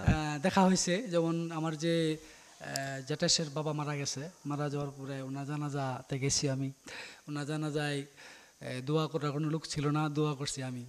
উনি এমন একটা লোকের ওসিয়ত করে গেছে, যে লোকটা, যে মৌলানা সাহেব জানাজা পরে দোয়া করে না, দোয়ার জানা উচিত করে গেছে, উনি অমুক ব্যক্তি আমাকে জানাজা দিবে। জানাজা দিয়েছে, জানাজার পরে বলছে দোয়া করার জন্য, বলছে নামাজের পরে দোয়া লাগে না, জানাজায় দোয়া। পরে আমি সব কিছু ওখানে উপস্থিত ছিলাম, জানাজার আগে আমিও কিছু আলোচনা করছি, উনি আলোচনা করছে। তে লাস্টে বলছি না, আপনার এই দলিল ঠিক, আপনার এই কথা ঠিক নাই, আমি দোয়া করছি, সবাই আমার সাথে দোয়া করছে, আমি হাত তুলে দোয়া করছি, সবাই আমার সাথে দোয়া করছে। দোয়ার পরে ওনার সাথে আমি দলিল নিয়ে আলোচনা করছি। আল্লাহর রহমতে দলিল নিয়ে উনি একটা কথা আমার জবাব দিতে পারে নাই। উনিও কামেল পাশ আল্লাহ আল্লাহ দোয়া করছি। তো ওনার সাথে ওই দিন দেখা হয়েছে আমার সাথে। তো দেখা হওয়ার পরে ওনার তখন মানে ওনার রিয়াকশনটা কি ছিল? সাবলীল, শুনছে, আমার সম্বন্ধে জানে, খবর নেই তো, শুনছে এখন আমি কোন পর্যায়ে আসছি, কীভাবে আসছি। তো অবশ্যই উনি এখনও আল্লাহর রহমতে উনি এখনও ওই সুদভিত্তিক সমাজের সাথেই আছে। আমি তো আলহামদুলিল্লাহ আল্লাহর পথে আছি, এবং আল্লাহর রহমতে একটা মসজিদের খতিব হিসেবে আছি, আল্লাহর রহমতে ওয়াজ মাহফিলের সাথে ব্যস্ত আছি, এবং কল্যাণকর কাজের সাথেই আছি আলহামদুলিল্লাহ। আসলে অভ্যন্তরীণ বিষয়গুলা সব কথা তো বলা যায় না, তারপর যতটুকু বলছেন বা শুনছি, একটা ধারণা দর্শক করতে পারতেছে যে আপনার গরিব হালতে আপনার আত্মীয় আপনাদের কীরকম করছিল যখন আলহামদুলিল্লাহ কিছু টাকা পয়সা আপনার হয়েছে। আসলে টাকা পয়সা যে আপনার হয়েছে, আমি বলবো 6 বছর বয়স থেকে আপনি পরের বাড়িতে কামলা দিতেন, সেই কামলা থেকে এখন অবধি আপনি আনুমানিক কত কোটি টাকার মালিক কত হতে পারে? এটা যদি আপনি মনে না করেন তাহলে বলে দেন, কারণ এটা একটা অনুপ্রেরণা হবে মানুষের জন্য। আল্লাহর রহমতে আমার স্থাবর, আমি যদি আমার যে জমিগুলি আমি ক্রয় করছি, যদি আমি বিক্রি করি 1.5 কোটি টাকার বেশি বিক্রি করতে পারবো ইনশাআল্লাহ, আলহামদুলিল্লাহ। আর নগদ টাকা বলতে আমি প্রায় কোটি টাকার মতো আমার আছে ইনশাআল্লাহ আল্লাহর রহমতে। আলহামদুলিল্লাহ। আসলে এই যে কথাটা শোনার পরে আমার কাছে একটা আনন্দ লাগছে। জি জি ইনশাআল্লাহ। আপনি যে টাকার মালিক শোনার পরে আমার কাছে আনন্দ লাগতেছে। আর এই যেহেতু আজকে আমি আপনার সাথে পডকাস্টে আসার মূল উদ্দেশ্য ছিল আমার, যে আপনার বিষয়ের কাছে আমি সেনাবাহিনীর জীবনী এবং আপনার বর্তমান হুজুর জীবনী বিষয়ে কথা বলবো। এটা নিয়ে আমাকে আলাদা একটা এপিসোড করতে হবে, কারণ প্রায় ঘন্টাখানেক হয়ে যাচ্ছে শুধু আপনার উত্থান শুনতে গিয়ে আর আপনার করতে গিয়ে, তখন আমাকে আলাদা আরেকটা এপিসোড করতে হবে। দর্শকদেরকে বলবো যে আমরা ওনার সেনা জীবন এবং ইমামতি করছেন, খতিবগিরি করছেন, এই জীবন নিয়ে আমরা আরেকদিন আরেকটা এপিসোড নিয়ে আসবো। হয়তো আজকে কথা বলবো বা কোনদিন কথা বলবো, যেহেতু ওনার বাড়ি আর আমার বাড়ি পাশাপাশি, বেশি একটা দূরত্ব না। তো আমি আরও কিছু বিষয় আপনার জানতে চাই, যে আপনার ছেলে মেয়ে কয়জন? জি আলহামদুলিল্লাহ, আমার 2 ছেলে 1 মেয়ে। 2 ছেলে 1 মেয়ে। তারা কি ছেলে করে? 1 মেয়ে। তারা বড় ছেলে এই বছর অনার্স কমপ্লিট করছে Dhaka Dhanmondi new model university থেকে। আচ্ছা, আলহামদুলিল্লাহ, একটা বেসামরিক মানে সিভিল আধা সামরিক ইউনিভার্সিটি থেকে আমার ছেলেকে পড়াইছি, কারণ আমার একটা মিশন ছিল, আমি যে কষ্ট করে লেখাপড়া করছি আমার ছেলে মেয়েদেরকে আমি এই কষ্ট করে লেখাপড়া করাবো না। আমি চাই আমি যে কষ্টটা করছি এই কষ্টটা আমার ছেলেমেয়েরা করুক না, আমি কষ্ট করুক। এই জন্য আমার ছেলেকে একটা বেসরকারি ইউনিভার্সিটিতে ভর্তি করছি। এখান থেকে উনি এই বছর গত বছর অনার্স কমপ্লিট করছে ম্যানেজমেন্টে। পাশাপাশি সে আর একটু শুরুতে বলি, পাশাপাশি সে ক্রিকেট খেলে ধানমন্ডি আবাহনী ক্লাবের পাশে, ধানমন্ডি ইউনিভার্সিটিটা ক্রিকেট খেলে, এবছর ফার্স্ট ডিভিশনে খেলতেছে ক্রিকেট। আচ্ছা, মানে ক্রিকেট লাইনে তার ফিউচার থাকতে পারে। যেহেতু অনার্স কমপ্লিট করছে, মাস্টার্সে ভর্তি হয়েছে, পাশাপাশি খেলাটাও চালিয়ে যাচ্ছে, ইচ্ছা করলে সে এখন যে কোনো একটা চাকরি করতে পারে। একটা সুসংবাদ দিতে পারে আপনাকে, আমার ছেলেকে এখন অনার্স কমপ্লিট করার পর থেকে আমার ছেলেকে আর কোনো খরচ দেওয়া লাগে না, তারটা সে নিজেই করতে পারে, সে নিজে স্বাবলম্বী হতে পারবে ইনশাআল্লাহ। মোটামুটি বলা যায় বাবার মতোই হয়েছে। আলহামদুলিল্লাহ, দোয়া করবেন আমার ছেলের জন্য। আর আমার ছোট ছেলে, তারপরে হয়েছে আমার মেয়েরা বর্তমানে ডিগ্রিতে পড়ে। আচ্ছা। আর তারপরে হচ্ছে আমার ছোট ছেলেকে আমি সিদ্ধান্ত নিয়েছি যে আমার ছোট ছেলেটা আমার মতোই হয়েছে। আমার ছোট ছেলেটা স্কুলে নিতে পারেনি, কারণ সে বলছে আমি মাদ্রাসায় পড়বো। আচ্ছা আচ্ছা। তা আমারও নিয়ত ছিল যে আমার 2 ছেলের মধ্যে সবচেয়ে ব্রেনিয়ান ছেলে হলো আমার ছোট ছেলেটা। বড় ছেলেটা কোনোদিন ওই এ এবং বিয়ের মাঝখানে তেমন একটা, এই জন্য তাকে আমি জেনারেল দিয়েছি। কোরআন হাদিস জ্ঞানে অর্জন করতে গেলে ভালো মেধার প্রয়োজন, এই জন্য তাকে আমি মাদ্রাসা দিতে চাচ্ছিলাম। এবং আমার ছেলেও ইচ্ছা সে মাদ্রাসায় পড়বে, তাকে আমি কোনোদিন স্কুলে দিতে পারি নাই, বলছে না আব্বু মাদ্রাসায় পড়বো। সেই থেকে তাকে মাদ্রাসায় দেওয়া, সৈয়দপুর আলিয়া ভর্তি করছে, ওখান থেকে অষ্টম শ্রেণীতে 5-এ বৃত্তি পাইছে, অষ্টম শ্রেণীতে বৃত্তি পাইছে। তারপরে চাকরির সুবাদে আমি তাকে নিয়ে গেছি হলো আমি তখন রংপুর ছিলাম, রংপুরের সবচেয়ে যে বড় আলিয়া মাদ্রাসা, সেই মাদ্রাসায় ভর্তি করছি, ওখান থেকে সে ট্যানেল পলি বৃত্তি পাইছে। আলহামদুলিল্লাহ। ওখান থেকে বৃত্তি পাওয়ার পরে আমি চিন্তা করছি বাংলাদেশের সেরা যে মাদ্রাসা আছে ওই মাদ্রাসায় পড়াবো, কারণ আমি অবহেলিতভাবে লেখাপড়া করছি, কিন্তু আমার ছেলেকে দিতে পারে না, ভালো একজন আলেম বানাবো। আমার ছেলেকে ভর্তি করছি, আপনি মনে রাখবেন বাংলাদেশের টপ 10 মাদ্রাসার মধ্যে 5টা মাদ্রাসার মধ্যে সবচেয়ে বড় মাদ্রাসা, সেটা হলো দারুন নাজাত সিদ্দিকিয়া কামিল আলিয়া মাদ্রাসা, যেটা ডেমরাতে আছে, ডেমরায় সুরসিনার আদলে ওগুলো করা দারুন নাজাত সিদ্দিকিয়া কামিল আলিয়া মাদ্রাসা। ওকে ওখানে আমি আলিমে ভর্তি করছি, ওখান থেকে সে আলিমে ট্যালেন্ট পুলে বৃত্তি পাইছে, ওখানে ভর্তি করছি। ওখান থেকে পাশ করার পরে ওই মাদ্রাসায় আমি আবার গত বছর হাদিস অ্যান্ড ইসলামিক স্টাডিজ নিয়ে অনার্সে ভর্তি করছি ওই মাদ্রাসায়। আচ্ছা। বর্তমানে আমার ছেলে অনার্সে 2য় বর্ষের ছাত্র বর্তমানে এই মাদ্রাসায় আছে। এখানে আপনি জানবেন এখানে বাংলাদেশের বড় বড় লোকেরা পড়ায়, যেমন অনেক খরচ, প্রতি মাসে 15 থেকে 20 হাজার টাকা লাগে আমার ছেলের পিছনে, এক ছেলের পিছনেই খরচ 15 থেকে 20 হাজার টাকা লাগে মাদ্রাসা যেটা পড়ে, মাদ্রাসায় পড়ে, কারণ নিজস্ব একটা বাসা ভাড়া করে দিয়েছে, বাসা থাকে। আমার কথা হলো আমার অবমাননাটা, আমি যে কষ্টে লেখাপড়া করছি এই কষ্ট যেন আমার ছেলেরা অনুধাবন করতে না পারে। এবার আমার কষ্টটাকে আমার ছেলেদেরকে বুঝাইছি, বলছি, তারা সেইভাবেই গড়ে উঠেছে। তারা বলে যে বাবা এত কিছু দরকার না, না বাবা আমি কষ্ট করছি, তোমাদের এই কষ্ট দিব না। তারপরেও তারা যথেষ্ট সাশ্রয় করে, আমি দেখছি আমার অনুমোদন তারা করে।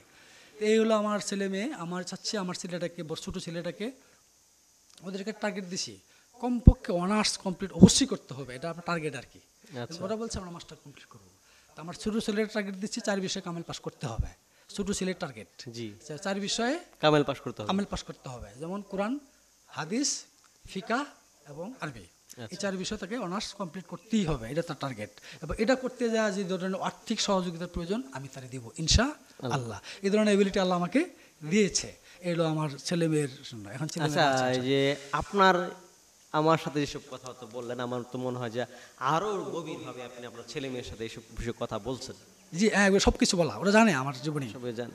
তো ওরা যখন ভাবে যে একজন দিনমজুরের ছেলে, বলা যায় দিনমজুরের ছেলে মেয়ে, এখান থেকে ওনারা এখন প্রায় কোটি টাকার মালিকের ছেলে মেয়ে, তারা মানে নিজেদের জীবনটা কীরকমভাবে কাটায়, একটু বিলাসিতা না নর্মালি কাটাইতে? না, আমি একটা শিক্ষা তাদেরকে দিয়েছি, বিলাসিতা করতে দেই না। কারণ যা প্রয়োজন ন্যূনতম, ধরুন না যাতে পড়তে যায় যা লাগে, মনে করেন 15,000 টাকা লাগে, একবারে সইসে কাটায় কাটায়, তার খাইতে কত লাগে, তার চলতে কত লাগে, তার মাদ্রাসার বেতন কত লাগে, এই 15,000 টাকা, তাকে 16,000 টাকা দেই না। আচ্ছা আচ্ছা। তাকে 16,000 টাকা আমি দেই না, মানে থাকলে অপচয় করতে হবে না, সেও চায় না। সে জানে যে এই টাকা দিয়ে তাকে চলতে হবে, বলছি তোমাকে এই টাকা দিয়ে চলতে হবে। ছোটো ছেলেরা বড় ছেলেরা যখন পড়ে তখন তাকে প্রতি মাসে নির্দিষ্ট টাকা দিতাম, 20,000 টাকা। বলতাম তোমার এই কোচের ভাড়া এত, ভার্সিটির খরচ এত, তোমার খাওয়া খরচ এত, এর বেশি তোমাকে আমি দেবো না, তুমি এর ভিতরে চলতে হবে। আর আপনি তো আমার জানা মতো যেরকম হিসাবী মানুষ, হিসাব না করলে এই যে আর্মিতে থাকাকালীন আপনি ব্যবসা করতে পারতেন না। আর্মিতে থাকাকালীন আপনি আরেকটা কথা বলছিলেন ফাঁকি দিয়ে, যে আরেকটা ব্যবসা করতেন, এটা কি আপনি এই এপিসোডে আমার সাথে শেয়ার করবেন?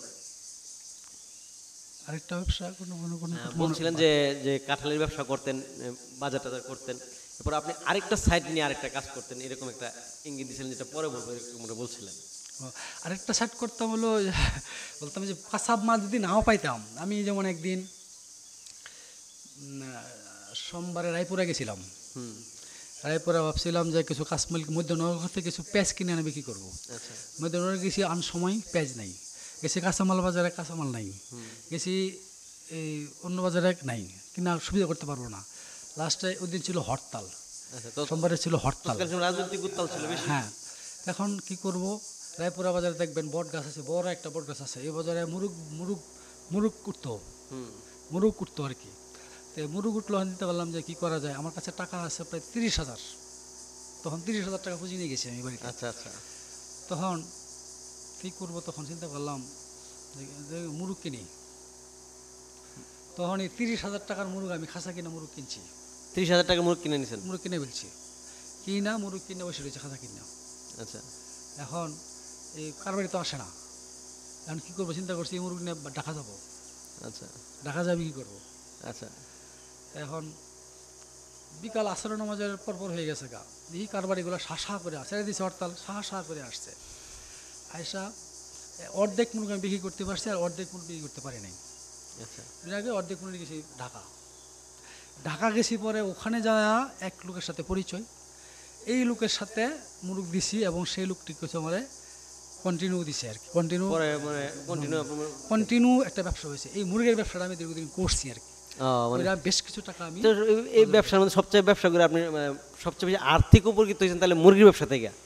একটা মুরগির ব্যবসা হয়েছে, আরেকটা ব্যবসা আমি করছি আপনি যেটা বলছিলাম নারায়ণপুর বাজারে ছাগলের ব্যবসা করছি। আচ্ছা যেমন একটা একদিনের ব্যবসার ঘটনা বলি আপনাকে। আমি কিছু কিনতে না পারে বট গাছের নিচে বসে আছি, তা একটা লোক দূরে খাসি নিয়ে আসতেছে। খাসি নিয়ে আসতেছে, বলতেছে ভাই আমি খুব চিন্তিত যে আজকে মনে কিছু কিনতে পারতাম না, ব্যবসা মনে হবে না, ভাই খাসি কিনবেন? আমি কই ভাই খাসি কিনতাম, বেলাল আছে না, বেলাল কো ভাই কিনা লাইন বাজারে নিয়েছিলাম। আপনার এই বনজামাতা ওই দিনও হরতাল, ওই মঙ্গলবারে ওই দিন তো কোনো হরতাল হইতো। হরতাল থাকলে তো নেওয়া আসা যাওয়ার সমস্যা। তারা কিনে লাগছে কত ভাই? বলছে দুটা খাসি আমাকে ভাই, আমার ভার্সিটি, আমার ছেলে ভার্সিটি ভর্তি হবে, টাকা দরকার, দুটা খাসি আমার নেন। কত টাকা দিতে হবে? আমার 10,000 টাকা দেন। তখনকার খাসি টাকা খাসি, বড় খাসি। আচ্ছা তা আমি বলি না ভাই খাসি দিতাম না, 10,000 দিতাম না, দুটা খাসি 7,000 টাকা দিলাম। আচ্ছা তখনকার 7,000 টাকা অনেক। অনেক, হ্যাঁ জি। হ্যাঁ, তখন কইছে না ভাই 8,000 টাকা দেন, কিনা 7,000 টাকা দিলাম। বলে ঠিক আছে আর 200 টাকা দেন। 7,200 টাকা খাসি কিনছি। আচ্ছা হ্যাঁ, তখন তো খাসি ব্যবসা করার দেখ একটু লজ্জাস্কর ঘটনা না, আমার ছাগলের ব্যবসা করার তো কেমন দেখা যায় না। তারপরে কিনছি। তা আল্লাহ সাক্ষী, আমি খাসি না দুইটা বাজারে নিয়ে গেছি, বাজারে নিয়ে যাওয়া শেষ, কারবারিগুলো আসছে। আচ্ছা এসে বলছে খাসির দাম কত? তা বিলাল বললো ভাই আপনি দাম চান, আমি দাম চাই। দুটা খাসি কত? 14,000 টাকা দেন। ওরা এক দাপে কইলো কি 12,000 টাকা দিয়াম। আচ্ছা আমি বললাম, তাড়াতাড়ি দেও, তাড়াতাড়ি দিয়ে দাও। এই যে 12,000 টাকা দিল খাসি, এরপর থেকে কিছুদিন খাসিকে ছাগলকে বিক্রি করছি আর কি। ওইরা এই যে ব্যবসার একটা অবকাঠামো, আমি ব্যবসাটা যেটা করছি, এই ব্যবসা থেকে আমার অনেক টাকা আসছে। এই ছাগলের ব্যবসা, মুরগ ব্যবসা প্রায় আমি করতাম 16 সাল পর্যন্ত ব্যবসা করছি। 16 সালে আমি ওয়ারেন্টি অফিসার হয়ে গেছি। এই ওয়ারেন্টি অফিসার হওয়ার পিছনে একটা ঘটনা আছে। এরপরে আমি ব্যবসাটা ছাড়ছি। এই হলো আমার এই ওয়ারেন্টি অফিসার হওয়ার আগ পর্যন্ত হলো আমার ব্যবসার। আচ্ছা আপনি ব্যবসা তো করছেন, অনেক সময় ঢাকা মাল নিয়ে গেছেন, হ্যাঁ অনেক সময় অনেক ডিস্ট্রিক্টে গেছেন বা অনেক উপজেলায় গেছেন, কখনো কি মনে হয়েছে যে আপনার সহপাঠী ব্যাচমেট তাদের সাথে দেখা হয় বা দেখা হয়েছে কি?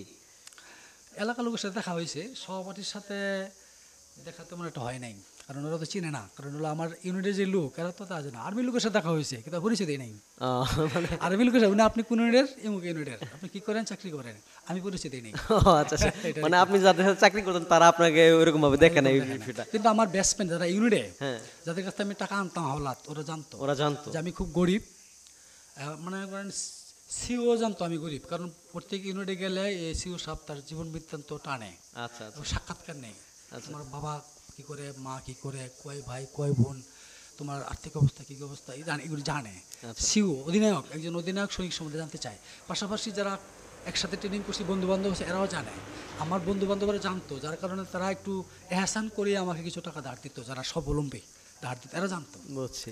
ইভেন কি আমার ইউনিট এখন জানে, আমি শুরু থেকে এই পর্যন্ত এত প্রতিষ্ঠিত হয়েছি তারা জানে। এবং কোনো সেমিনারে তারা আমার এক্সাম্পলও দেয়, কোনো সেমিনারে তারা আমার এক্সাম্পলও দেয়। আপনি উদাহরণ হিসেবে আছেন এখন আর্মিতে। আমার সামরিক জীবনও এক্সাম্পল দেয়, আবার আমার সিভিল জীবনও এক্সাম্পল দেয়।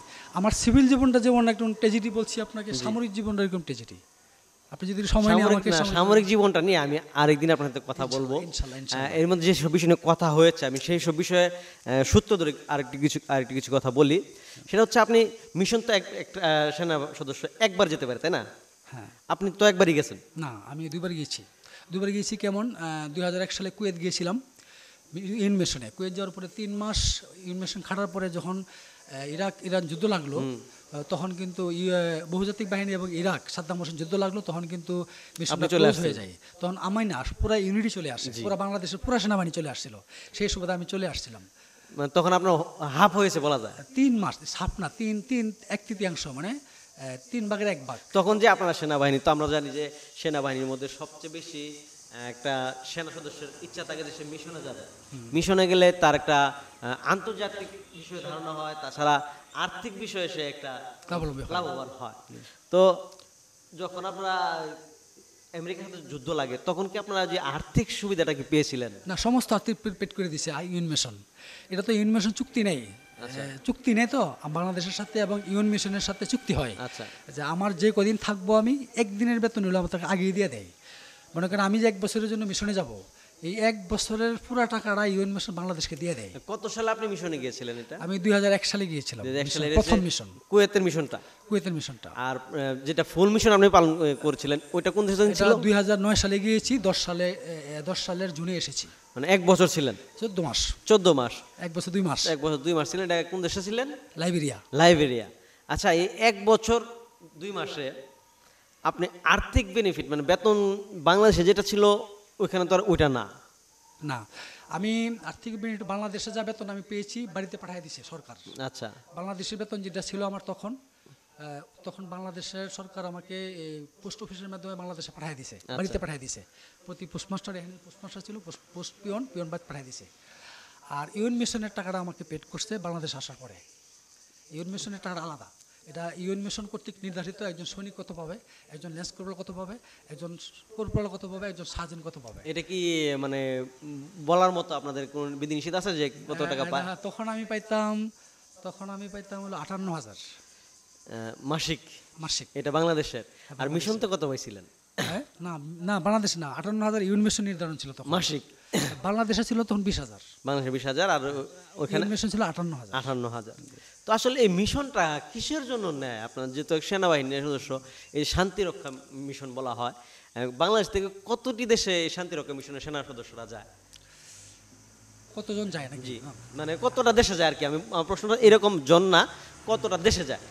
এখন হলো আপনার সুন্দর প্রশ্ন করছেন। এটা হলো যে সমস্ত 10 দেশ গৃহযুদ্ধ লাগে, যুদ্ধ বিধ্বস্ত দেশ, যারা নিজেরা নিজস্ব রাজনৈতিক দল, বিরোধী দল এবং সরকার দল নিজেরা মারামারি কইরা গৃহযুদ্ধ লাগে জায়গা, দেশ থাকে না, মানে গৃহযুদ্ধ লেগে যায়।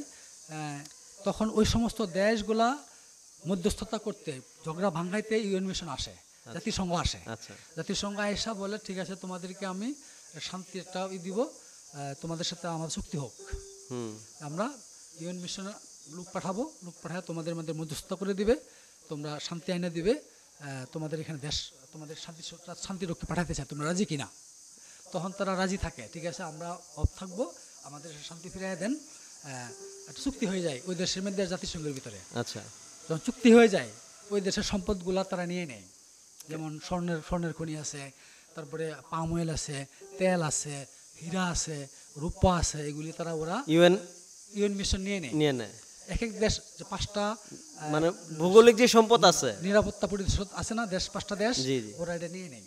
আচ্ছা, নিয়ে টাকা দেয়, ওই টাকা দিয়া জাতিসংঘ মিশন ভাড়া করে নিয়ে ওই দেশে নেয়, নিয়ে শান্তি প্রতিষ্ঠা করে কইরা ওই দেশে নির্বাচন দেয়, নির্বাচন দিয়া শান্তি প্রতিষ্ঠা কইরা, সরকার প্রতিষ্ঠা কইরা তারপরে ইউএন মিশন ফিরে আসে। আচ্ছা, যেমনটা করছিল লাইবেরিয়ায় কেমন করছিল? লাইবেরিয়া 16 বছর গৃহযুদ্ধ ছিল। গৃহযুদ্ধ থাকার পরে এই জাতিসংঘ সরকার দল এবং বিরোধী দল, লাইবেরিয়ার সরকার দল এবং বিরোধী দলের সাথে মিলা বলছে তোমরা চুপ থাকো, আমরা শান্তি রক্ষা মিশন আইন তোমাদের মধ্যে একটা মধ্যস্থতা করে দেব, কিছু টাকা লাগবে, তোমাদের দেশে যে প্রাকৃতিক সম্পদ আছে এগুলো আমাদেরকে দিতে হবে, আমরা টাকা দেব বিনিময়ে। তখন তারা রাজি হয়েছে। তারা হীরার খনি ছিল, স্বর্ণের খনি ছিল, পাম অয়েল ছিল, তারপরে ওই যে খনিজ সম্পদগুলি ওদেরকে দিয়ে দিল, দিয়া টাকা দিয়ে কিনে নিল।